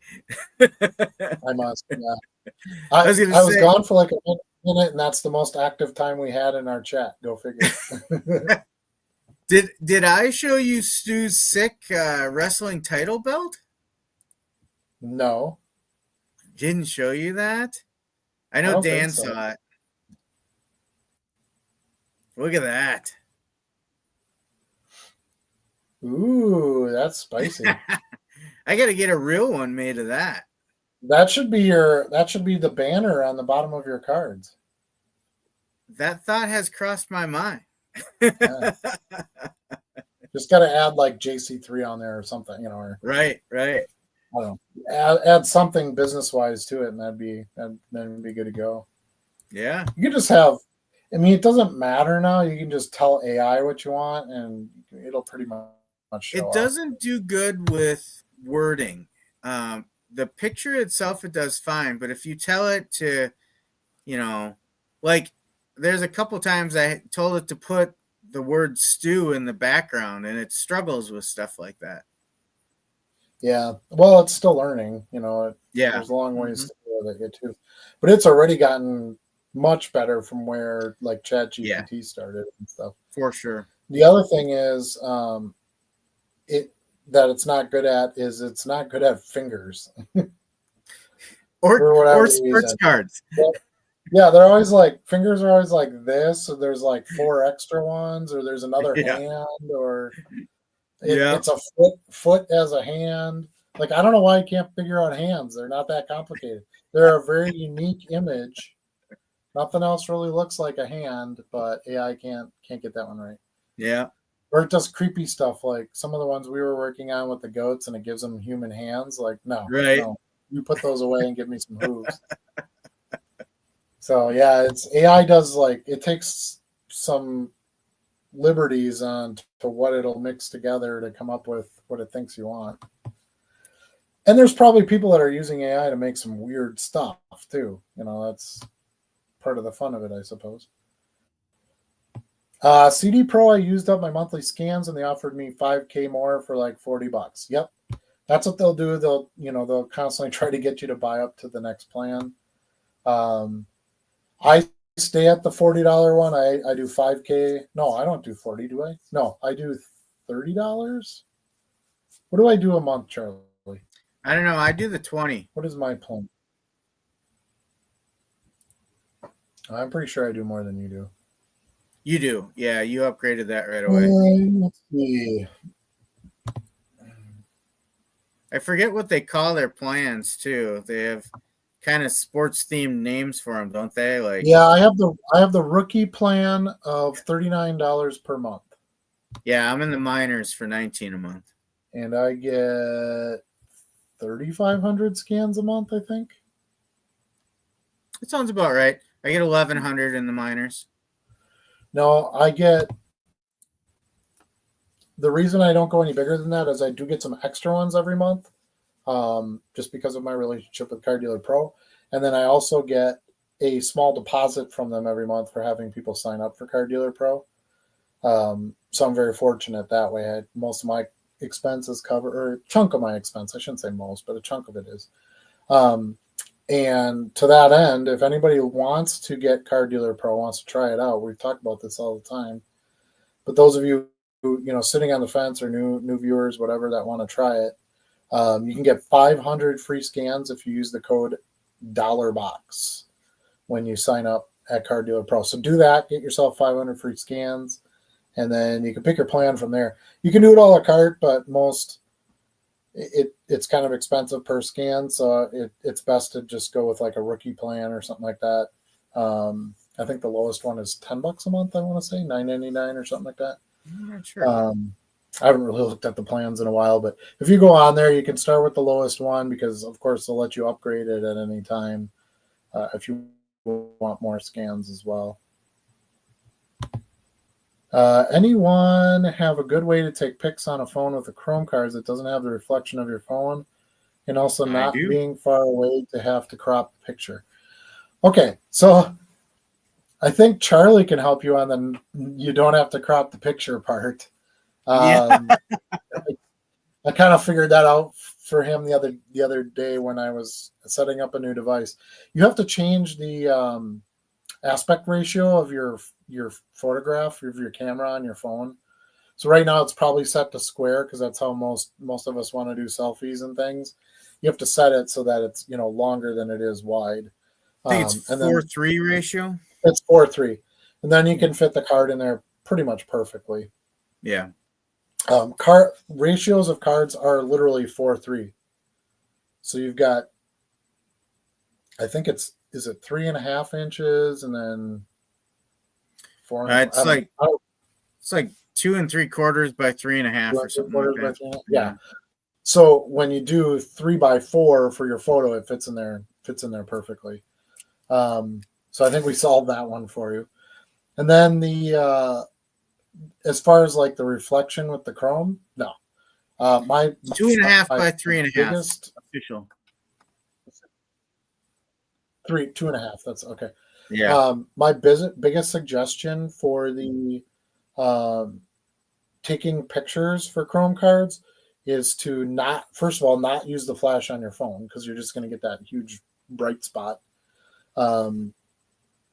As far as reducing the reflection, try to have as much light behind the phone as you possibly can. So have some lighting set up so that when you take the photo, it's not all the reflection of, going back to the camera that's taking the picture. Can you eliminate that entirely? No, I don't think there's any way to do that. You're taking a picture of something with a reflective surface. It's going to reflect things. But again, you're giving a pretty good picture to the buyer of what the card looks like. They're not going to be shocked to see your phone in the reflection a little bit of the card. So I don't know. That's my take on it. I try not to. We're photographing $2 and $3 cards. I try not to put too much on it that it has to be perfect, because it really doesn't. And we're playing a volume game, so the more time you're taking trying to get a listing perfect for one $2 card, you could have gotten another 25 $2 cards on there and made some sales. So you got to focus on getting the listings done and not having them be perfect. So I've got a little different take. I just changed how I was doing it because I was tired of seeing the reflections on it myself. I'm a little bit of it bugs me when I can see the photo. So I actually sold. But you're not the one buying the card, though. Doesn't matter. I need to be happy with the product I'm putting out there. So I actually took something from another content creator, and I don't think, Adam, you have a problem with me shouting out somebody's when I took their idea, and because I don't think this was their idea initially either. But I got this from Scotty B Cards. This is a piece of black foam board, and basically what I did is I cut a hole for the camera, traced out my phone, just put whatever at the bottom to hold it. And essentially on my desk, I have this sitting on some empty value boxes. So I can reach under with the card, slide it in, take my picture, pull it back out. I have portable lights on each side of the box, so it gets equal light through there. And that has been working really good for me the last week and a half or so that I've been using it. So basically I just put my phone just like this, just like that. And you cannot see any type of reflection anymore because I've got it at a height like this. I can reach right under. It's very quick to change the card out. I have just sitting on a mat underneath. And it's worked really well. In fact, Adam and I talked about a little game I proposed for tonight's show. You will see pictures of shiny cards I took just before the show using that method, and you can judge for yourself. There you go. Yeah, it's not a bad idea. It's not a bad idea. Just surround the camera.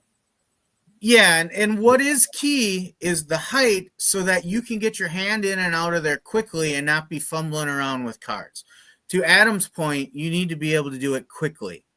So that's where getting the right height is. I don't know if it would be the same on every camera, but like I said, I put mine on 4 empty value boxes. You could make your own stand for it as well. Then I zoom it into 1.7x, and it gives me a nice little border around it. See, and I'm just looking at some sales that I made today, and I'm not seeing reflections on any of my Chrome cards. And some so of them I'm not sure with. But I just a really flat on the light and the angle.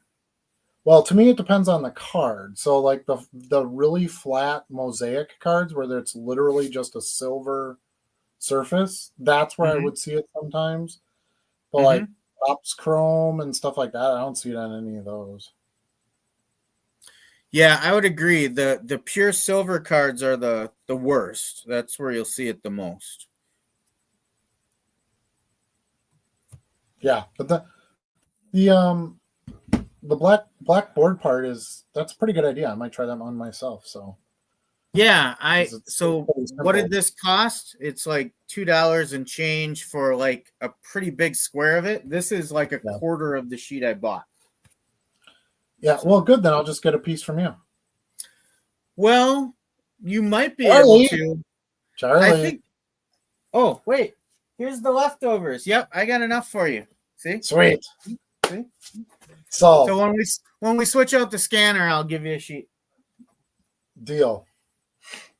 Yeah. Yeah, I like that. I like a simple, low cost or no cost solution. Then I'm all for it. Yeah. If you're right, if it starts taking too much time or too much money or something like that, it's for what it is, a reflection on a card. It's not the end of the universe, but yeah, and Adam's right. It probably doesn't affect your sales, but we all have our own personalities that we have to deal with as we do this. And for me, it was something that was really bugging me, so I went the extra step. you know what crossed my mind though, Charlie, with this? What? I feel like I can solve two of my problems with doing this one thing. What's that? Because what I'm going to do is, well, I guess that won't work because the image for the banner has to be on the card, not the board you're taking the photograph from. Yeah. Never mind. Yeah. Never mind. I was going to say I can mount the banner right on there, but yeah, you're not going to see that. So yeah, I think that's a great simple solution, and you don't have to like, oh, this is a non-chrome card. Now I got to take my phone out of there. No, you can just shoot all your cards with that board. Yes. With it being on that board. So yeah, I like that. That's a good one. I think I have seen that before, something like that, where somebody said, "Yeah, just cut a hole in it." There's like camera effects like that too that they suggest for like just taking photography. Where it's like, oh, you just cut the hole and then you can see directly. It looks like a tunnel. You put the paper cup on the outside of it, and it looks like the tunnel. And you see image on the other side, and yeah, yeah, I like that. That's a great solution.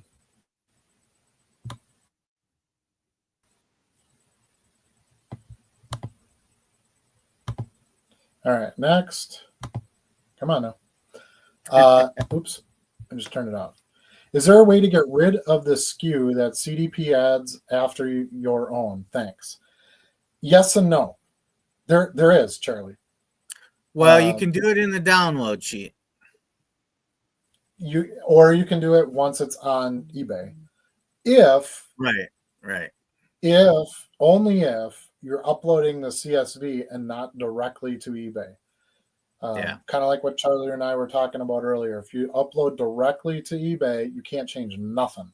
You're stuck with it.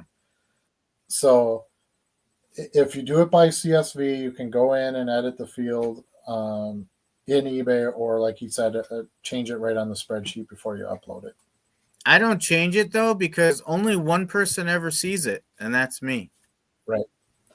I don't change it either unless I'm going into eBay to change quantities, because I have to edit a field anyway. So then I just take it off just because it's annoying to me. Kind of like your photo thing is annoying to you. I was just gonna say, no, so you have some of those things too.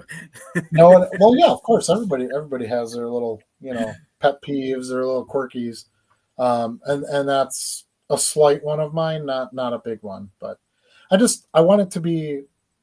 I spend a lot of time pulling orders. When you get to the size I'm at, anything I can do to make that like easier to see and not drive you nuts after you're doing like 200 of them is kind of nice.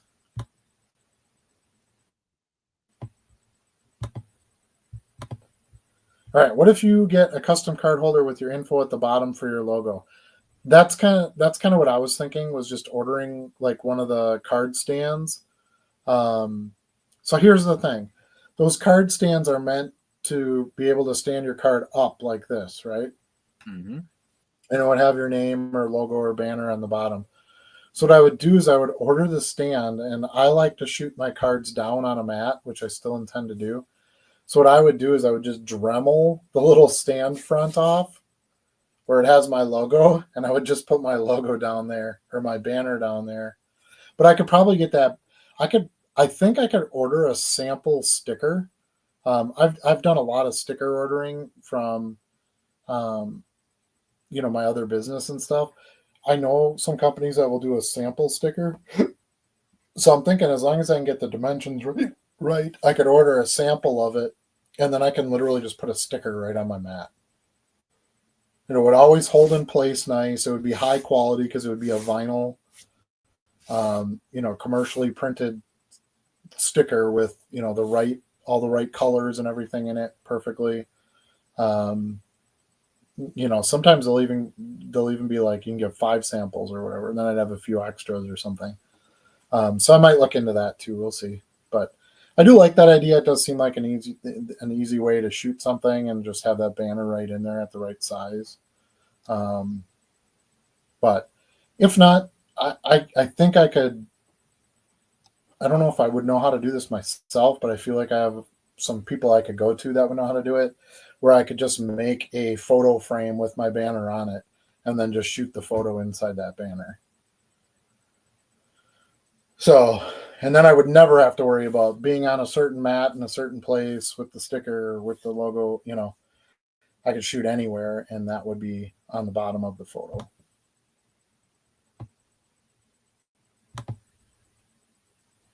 All right, what's up, fellas? Have you ever used a multi-card listing tool with the eBay Excel template? No. Me neither. I think what he's referring to is eBay's version of like Card Dealer Pro, where you can scan the cards in and use their AI to list cards. I think that's what he's referring to, isn't he? So I did use that when it was in beta, if that's what you're referring to. The eBay listing tool? Well, I've used the bulk listing tool, but I think that's what when he says multi-card, I think he means bulk. That's what I thought too, but he's talking about a spreadsheet with it, and I haven't seen that. I use it. It's an HTML screen interface that eBay pops up in front of you. Right, but when you load the cards in, doesn't it look like a spreadsheet? And then it has it by set and everything. I think that's what he's referring to. It's not really an Excel I guess sheet. so. Yeah. Yeah, but I think because he says template, so I'm guessing that's what he's talking about. But if that's what you're talking about, we're making assumptions here. But because that's the only one that I'm aware of that they have. If that's what you're talking about, yes, I've tried it, and it just doesn't hold a candle to Card Dealer Pro. And Card Dealer Pro, especially for me, is so cheap every month with having some affiliate money attached to it and all that it's a no-brainer. I love the scanner, the way Card Dealer Pro uses the scanner. I love my banner. We've been talking about that all night tonight. Card Dealer Pro puts that banner in there. It looks really spiffy. I need to find more ways to get the banner on stuff, not less. So I don't want to use eBay's program for that. But I know people who are doing this at a smaller scale, and they watch their expenses or don't want expenses. As far as it being a free tool versus any other, no tool, sure, I would say it's better. I think the best use for it is if you have multiple cards from the same set. That's where it seems to be a little bit more of a sweet spot. So like if you have a bunch of, I've got a bunch of 79 Topps football here, I could run a big stack of 79 Topps football from it. And then it should make it pretty simple from there. But yeah, if you have a big stack of random cards, it takes some work in there to get it to be what you want it to be.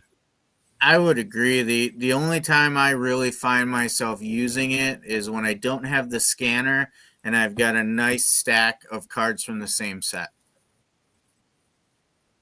yeah, that's what I noticed. Like I said, I ran some stuff through beta. I got invited to beta testing. I don't know. I'm a car dealer pro guy at this point. I haven't. They do such a good job with the non-sport cards and promo cards and all kinds of stuff that just eBay just doesn't do that great a job with on their program. Now that might change at some point, and then it would make a lot of sense, especially since it's free. But it also might not be free forever. Who knows? Speaking of free, I want to cover this quick since I've talked about eBay and it costing you something. eBay's lowering their fees for transactions that I think they're over $500. Is that what it was? Yeah, I think you're right. Yeah. Maybe it was 1,000 even. I don't know. And people are like, "Oh, it doesn't help us," which is true.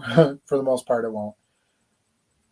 But I think that's coming for lower price stuff too. So like sneakers you can list for free now, watches, guitars, things where they have competitive marketplaces. They've dropped the fees on it because they make the money on the back end. I think we're going to probably see more of that. And then promotions, people are spending more on promotions. So they're making some money from there. I wouldn't be surprised if they gave us like unlimited listings. I think there's going to be something coming down the pipe that they're going to give to sellers again. Like they enticed us into this entire business. The only reason we can do this now is because they gave us 50,000 free listings. Because a store doesn't make sense. You can't run a store of $10,000 low end cards and make a living doing it. There just isn't going to be enough activity, right? Or it's going to be very difficult too. So, they've figured out ways to get businesses to be involved and be on eBay and have it make sense. And I think that fee structures is the next thing to have some adjustments. So we'll see. I don't know anything. It's just my gut feeling. Hey, watch the language. You guys are throwing around the B word. Batch this, batch that.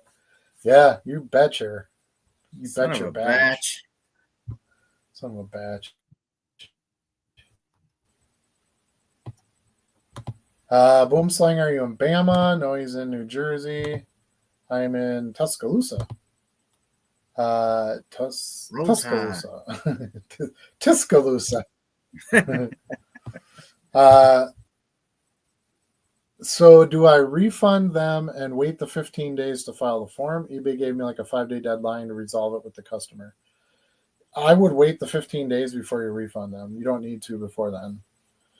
And then once the 15 days is up, contact the customer. Don't leave the customer hanging and just say, hey, I see it's stuck in Bama. Can we give it a few more days? Buy yourself some time. And then if you don't see the thing move, then, as close as you can to that 15-day mark so you're not out the money, do the refund and then, file the claim and get paid from there.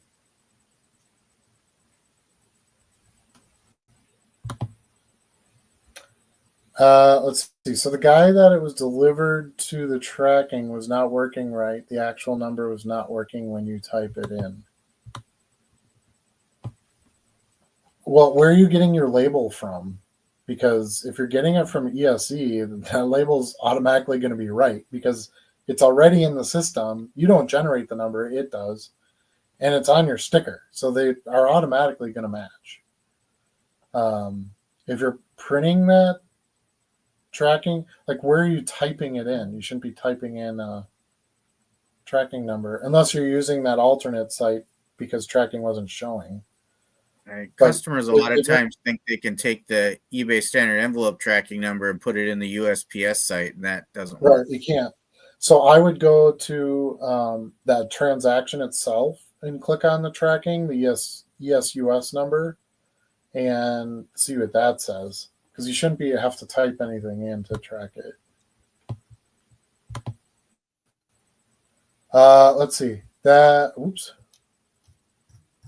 Wrestling Liquid List video you made was epic. Great graphic. Good job, Charlie. There you go. Thank you. You got a fan, Chuck. Trying to get better at it.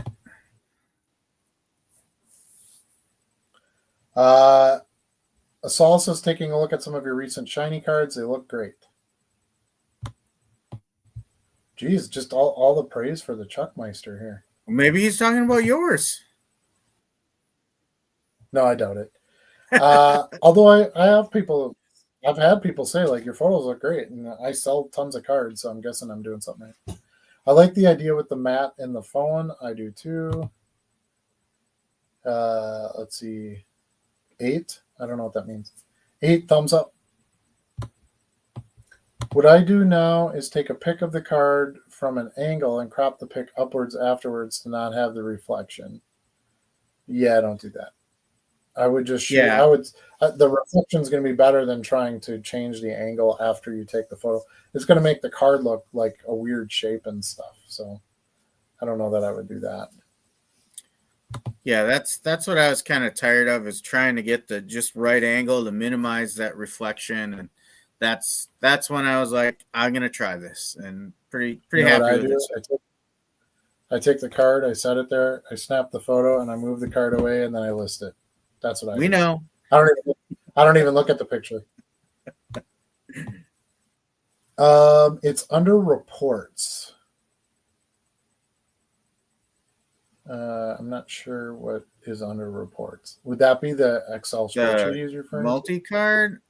So yeah, okay. So what you're talking about is just the CSV template that, like, Card Dealer Pro and Chrono and all those populate with their data after they process it. You could manually do that yourself too, but I think that would be a pretty lengthy process if you don't have some type of coding to do it for you. Yeah, and we're lazy. We're not going to do that extra work. There's no gain in that one. So yeah, I've looked at other services and other ways to do batch uploading, like Card Dealer Pro and things like that, and there just isn't something that competes with it at this point. So I'm a fan, and yeah. To fully answer your question, because I'm looking at it right now, no, I've never drilled down into all the options for that template and tried to manually use it. I've only used it through Card Dealer Pro. Correct. I guess that's what I was trying to say as well. Both customers were contacted. That's good. That's the most important thing.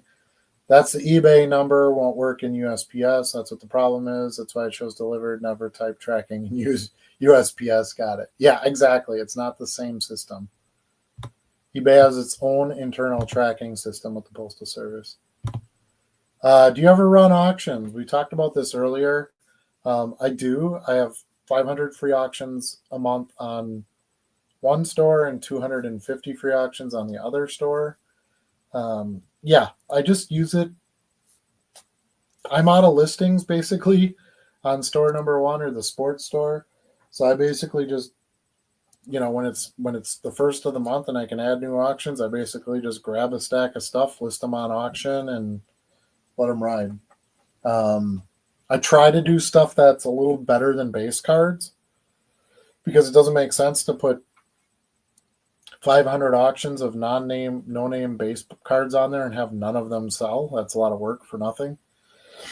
So what I just did the past couple days, because I had a bunch of them and they aren't the greatest fixed price sellers, is I had a bunch of parallel soccer stuff, which soccer is selling better right now, but a bunch of like cracked ice stuff, a lot of numbered stuff, which numbered stuff I think is smart to put on an auction because there's only so much of it. And somebody, if a couple people want it and it's a limited numbered thing, this is numbered down here. I don't even know if you can see that. Yeah, kind of. Anyway, those I feel like are the cards where you could actually get some competitive bids on it. not necessarily get a good price on a buy it now unless you overprice it, but should be able to get some bids and stuff. So I do with baseball and all that. I try to do like refractors and first Bowman cards and something where it's going to have some, somebody's going to be interested in it for bidding. Are you running auctions, Charlie? I do a few. Right now, this moment, I don't think I have any active ones out there, but in the last few weeks, I've ran a few. Yeah, I try to right now I'm out of listings on the sports store, so I had a few auctions left, so I just list on there. So at least I keep listing some stuff. And I have auctions that sell every few days. They're pulling stuff out of the auction drawer and shipping it out. So it's nice. It's a good way to get some stuff moving. Yeah. And I'll basically for sure get $1 out of it, because if it sells for 99 cents with 99-cent shipping, after fees and everything, you get right around $1. So if you're okay getting $1 for the card, that's a great way to do it. Yeah. He says the bulk listing tool. Yep, we were talking about that. Go ahead. You can read it. Well, this is what he's talking about here, where he can just copy and paste the title. So this is when you download the template from that bulk listing tool, and then you can populate all these. But the one thing you would be missing is your images, unless you have your own account with like Amazon Web Services or something, where you can store your images there and get the URL for those to populate in. So photo bucket, remember? There you go. Yeah, photo bucket. Never forget. So I'd be curious, if you're using this, how do you do that? Because I could see all the other parts of this file, except for the photos being, somewhat easy to use. Yeah, Card Dealer Pro just breaks it down and makes it so simple. And then the AI just identifying everything for you, for the most part, on target. There's just such great value in that. Basically, you're kind of doing it backwards, right? So you're taking the info of the card and then adding the photos to it later, whereas Card Dealer Pro takes the photos you took or the scans you took and then getting all the info or the data from that. Yeah. So that's where it becomes a lot simpler to use in a listing program. Okay. I see what he's doing. I was just thinking this to myself. Sorry, I'm peeking ahead, but he uploads that into the draft form, and then he goes through the drafts and adds his photos. So I could see that. I think, again, if it was all one set, it might be pretty quick and easy to use. But I don't know. I guess we're kind of spoiled by having a third-party tool that matches all that up for us and populates this template for us. Well, and even if you were going to if you want it, essentially the gain to this would be that it's free, right? Right. But why not just use the eBay, the one that they built for card listing, where the photos go in? Right.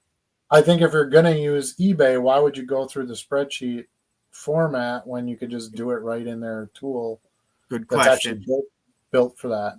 And the other tool, you can save them as drafts too, and come back to them later, and And I think you can add different templates too, right? Isn't there like overlays for template? Like I guess you're logged in, so it would know your listing template.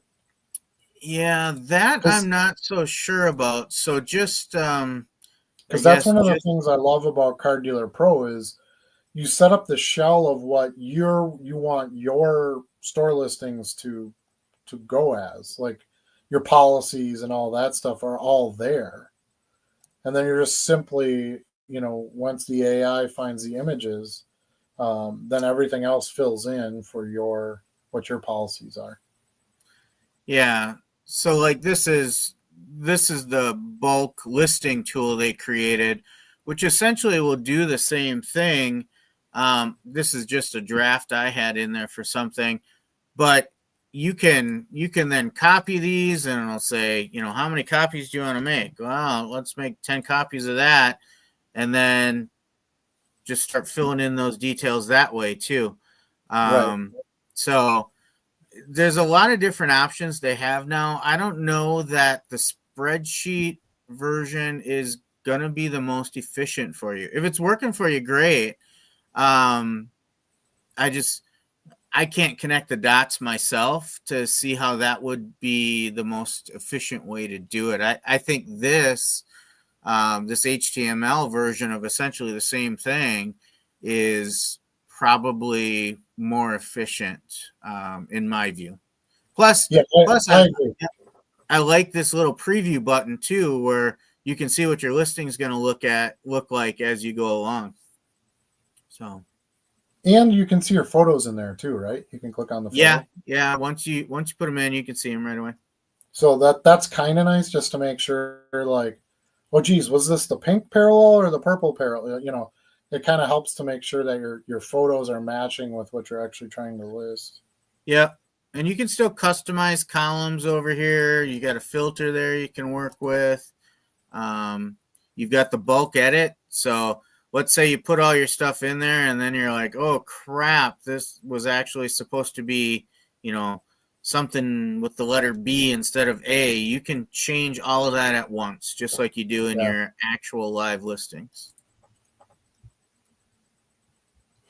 Yeah, I strongly suggest just signing up for a small, especially if you're going to use a scanner, sign up for a small Card Dealer Pro account to start out and get a taste for that and see if that makes things even easier for you. I buy from Sports Lots and eBay where I can copy and paste all of the titles. Sure. Yeah, to use that template. Yeah. But let's say your buying strategy changes, right? So or you just do something different for this one time. Let's say you go to a show on Saturday and you pick stuff up.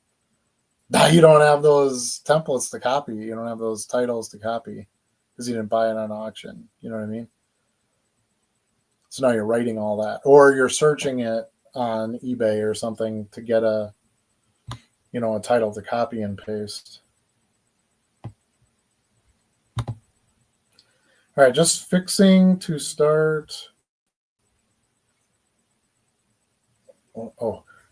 Just fixing to start selling sports cards on eBay. The 250 free route the way to go. And if someone adds more than one card, how do you ship like 3 to 5 and 10 to 15? Yeah, so welcome, Chad. Sounds like you're a new seller just getting into this. So yeah, these are definitely some basic questions you need to have answered before you really get into this. Start with the 250 free route and get some on there, see how it goes. If you like it, if you get some sales, and then you can always up, just like Card Dealer Pro, you can always up your eBay plan at any time too.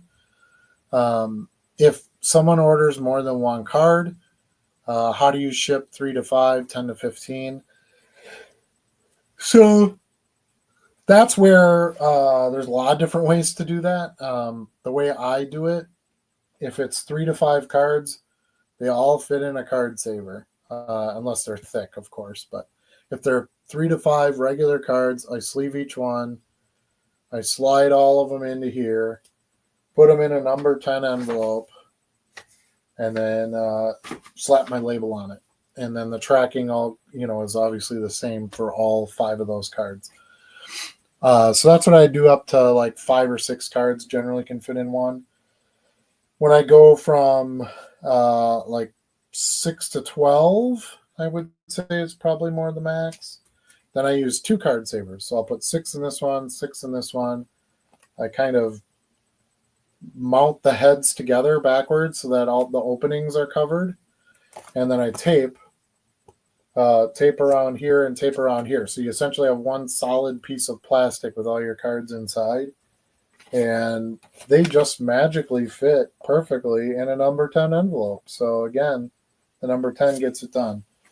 And then, and I would use a quality number 10 envelope. I know some people go to like the dollar store and buy these like super flopsy envelopes. I suggest spending the penny more per envelope and getting some quality ones because you're going to be adding some weight to it. One end of the envelope with these.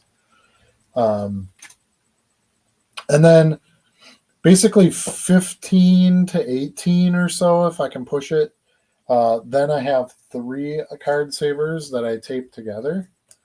So I kind of overlap them just a tad. So, there's 6 cards in each one here. Tape them, so that all the sides hold together. And these fit perfectly in a 6x9 envelope.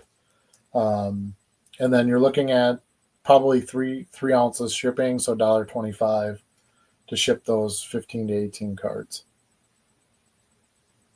That's it. There's no magic. It's just those things happen to go together well, protect the cards well, and then fit in the envelopes well. Now, I know some guys use like the pocket page eBay shippers and stuff like that. I don't use any of that stuff. So, and then if it's going to be over that many cards, then you're going to want to use padded envelopes. It's going to have to go as a package because it's just too much to put in an envelope and be under the size. And your weight starts creeping up there because anything over 3 ounces is automatically a package.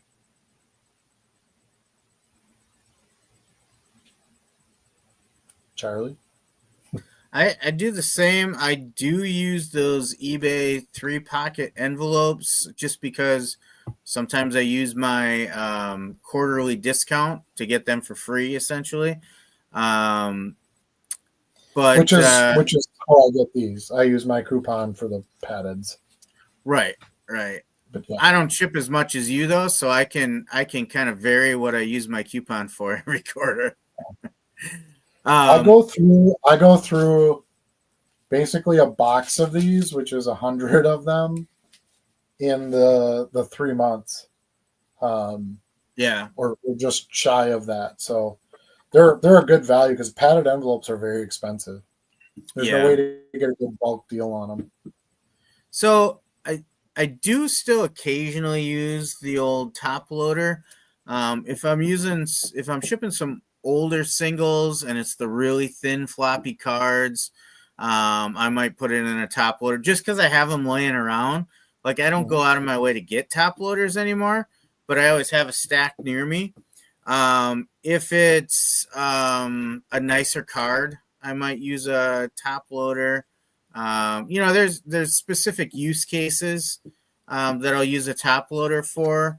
But 90% of the cards I send out these days, I use the, we talked about this earlier in the show, the Elite card savers. I still got a case and a half of those available to me. So.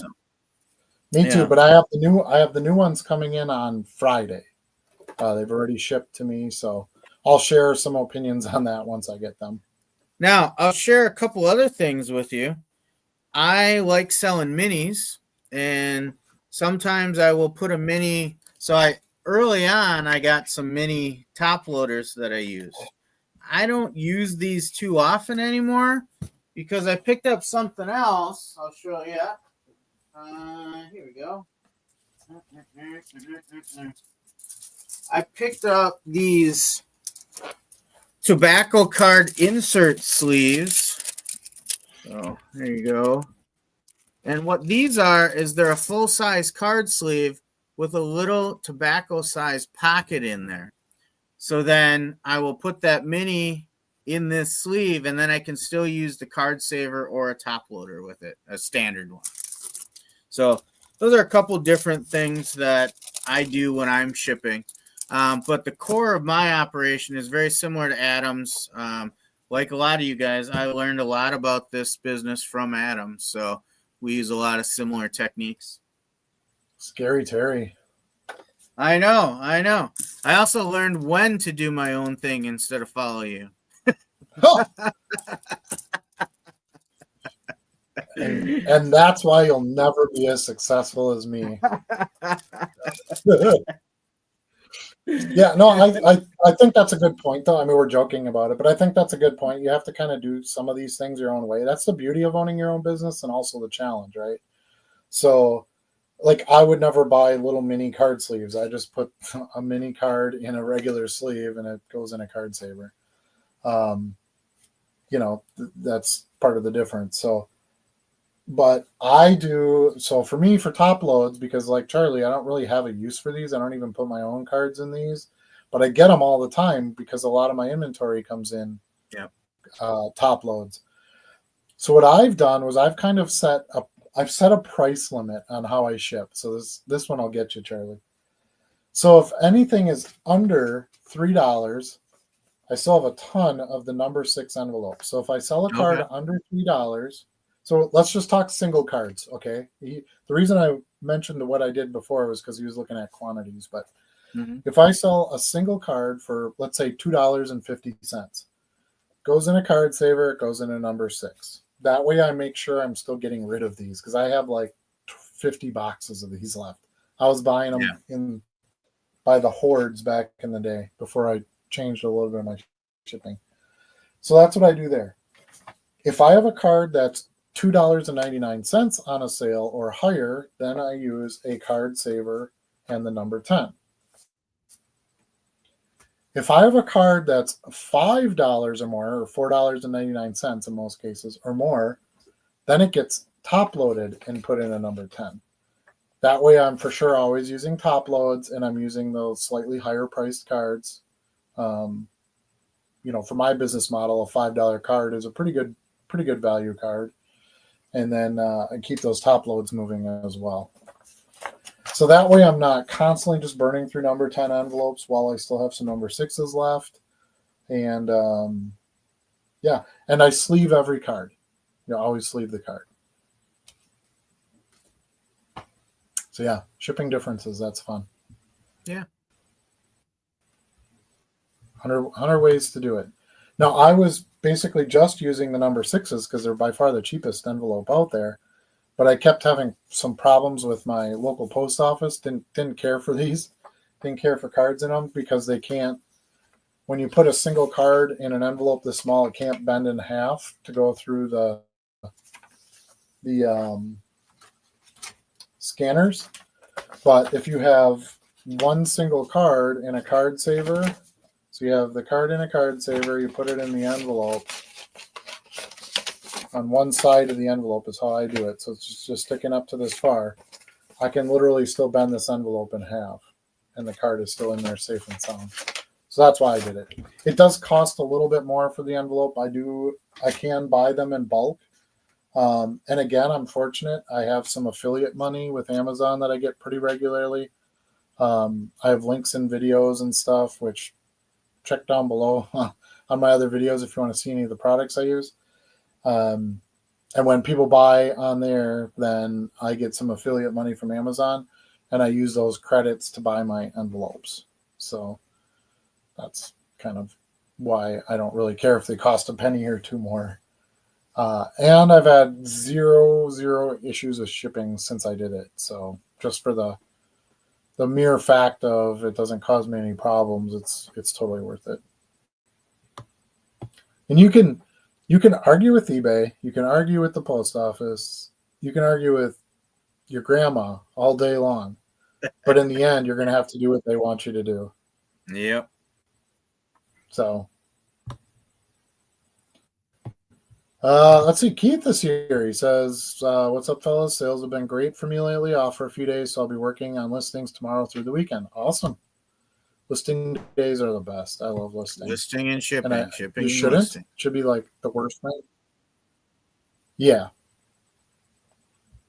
I have days where I'm like, I don't want to ship today. And then I have days where I'm like, I don't want to list today. See, if you can kind of adjust yourself a little bit to your personality each day, you should be able to get what you need done. Now, shipping, you don't really get carte blanche on. You always have to, if you have something to ship, you got to ship it. But listings, you can take some time off here and there from it if it's starting to wear you down. All right, and uploading vids. Yeah, you've been doing a good job, Keith getting Yeah. your videos out. I've been slacking big time on my videos. I haven't had that much time, unfortunately, and it's the YouTube has to take the back seat to everything else.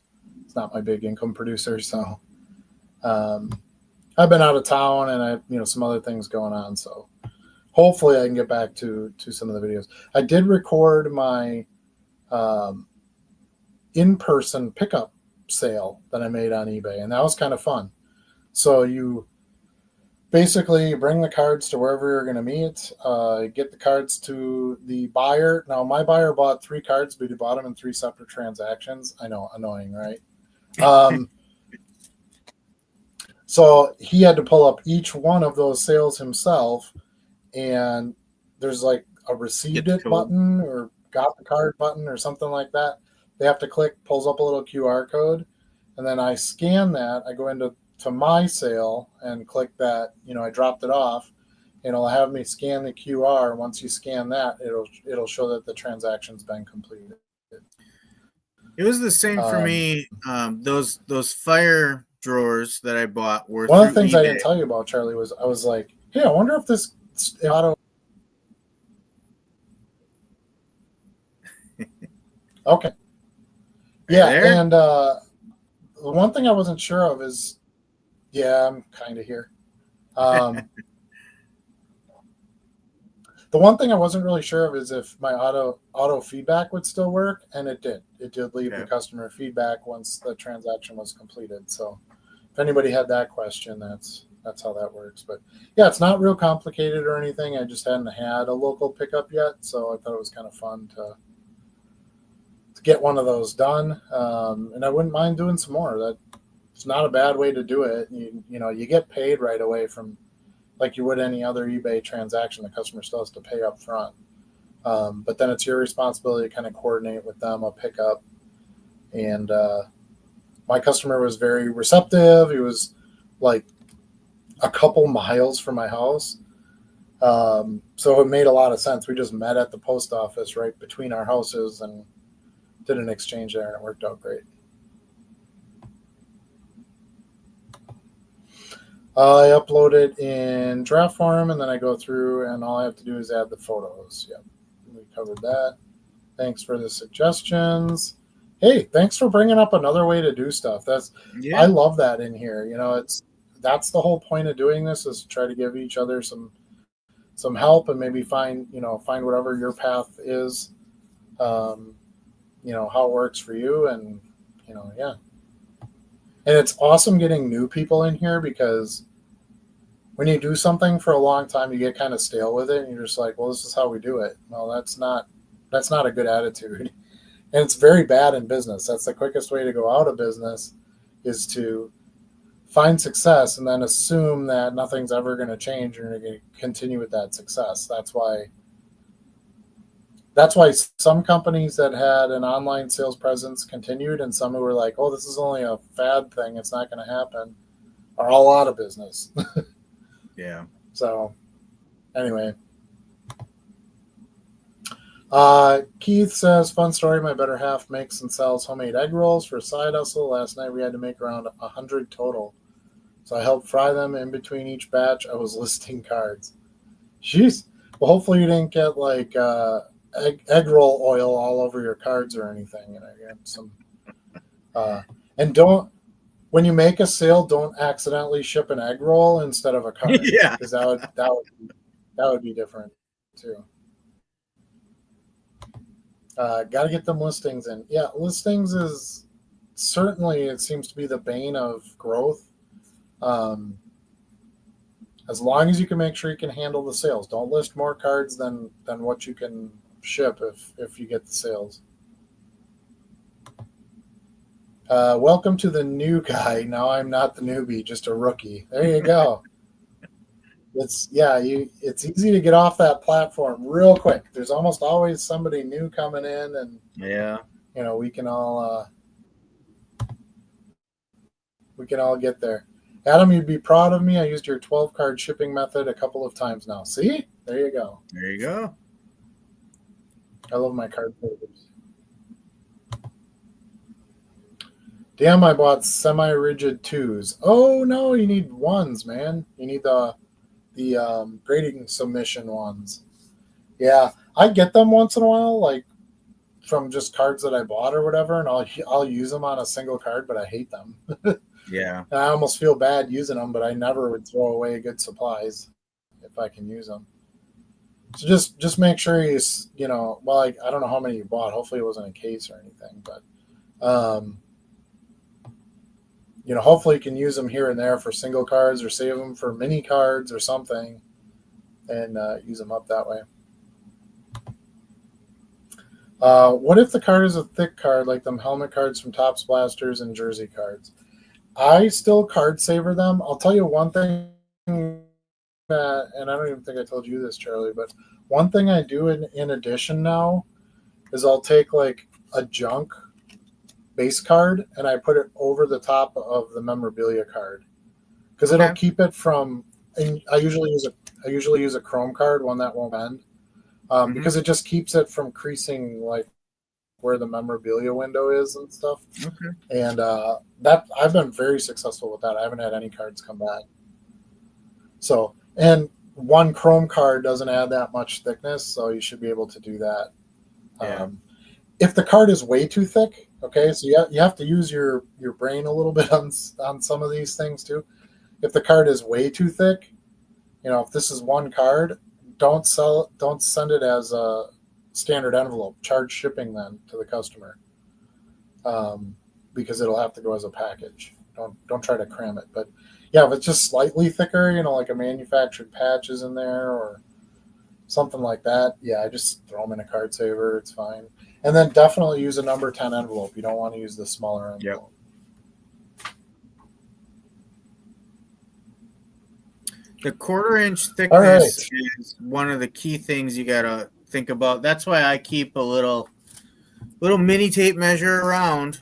It's always at arm's length for me. And if I get something that I think is a little questionable, I'll pull that out and I'll say, okay, we're just over a 1/4 inch. That's going ground advantage. Yeah, and I have a tape. I don't know where it is right now, but I have a tape measure too, but I use one of the fabric ones. So it's like completely flexible, because then I could wrap it around the car. I can wrap it around a package. It has a lot of flexibility to it for things you're measuring.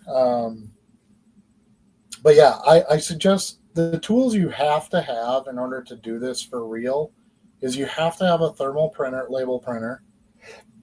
You have to have a food scale that measures down to grams, preferably. You can get those for like $10 at Walmart. And you got to have your shipping supplies. You got to have the assortment of shipping supplies you need to be able to ship all kinds of different items. Those are must-haves. The scanner, the Card Dealer Pro, the business cards, those are all things that you can build into. But those other things are surefire, got to have them right off the bat type of things. All right, I think that's going to do it for us tonight. We're getting kind of late. Yeah, we had a couple other topics, we started a but little I late think though. we're out of time. It's our own. Yeah, what was our other topics? I don't remember. We had the national we were going to talk about, and then we were going to share. Okay, some. Well, we have plenty of time. Yeah. Oh, yeah, we didn't. Do you want to do that quick? No, it's getting pretty late. I think we'll have to save it for another time. Yeah. Okay. Yeah, we some had of us got to head to the office in the morning, Adam. I know. I totally do. You're right. You know what time we can't I go in the our office, PJs. Charlie? So the clothing is not relevant. Do you know what time I go into the office? 3:30. Yeah, usually, or 4 o'clock. 4 o'clock at the latest. Yeah. But yeah, some good conversation tonight. Those of you who joined us tonight, we appreciate you. Remember, we're live every Wednesday at 8 Central Standard Time. We have one more Wednesday show. Wait, do we have 2 more Wednesday shows before our card show? No, one more, right? Because the card One show more. is the following Sunday. Yeah. Yeah. So we're gonna have a Wednesday show, a Sunday show, and a Wednesday show over the next 3 weeks. You guys are gonna get tired of us for sure. But that's the plan. If for those of you who are watching it recorded, try to join us live. The chat is nice and active. We have a good time on there, and you can be a part of the conversations. Ask your questions, share your advice. All are welcome. Hold on, I was going to turn this off. There we go. Let's see, what else was I going to talk about? Something else I was going to mention. Oh, Discord.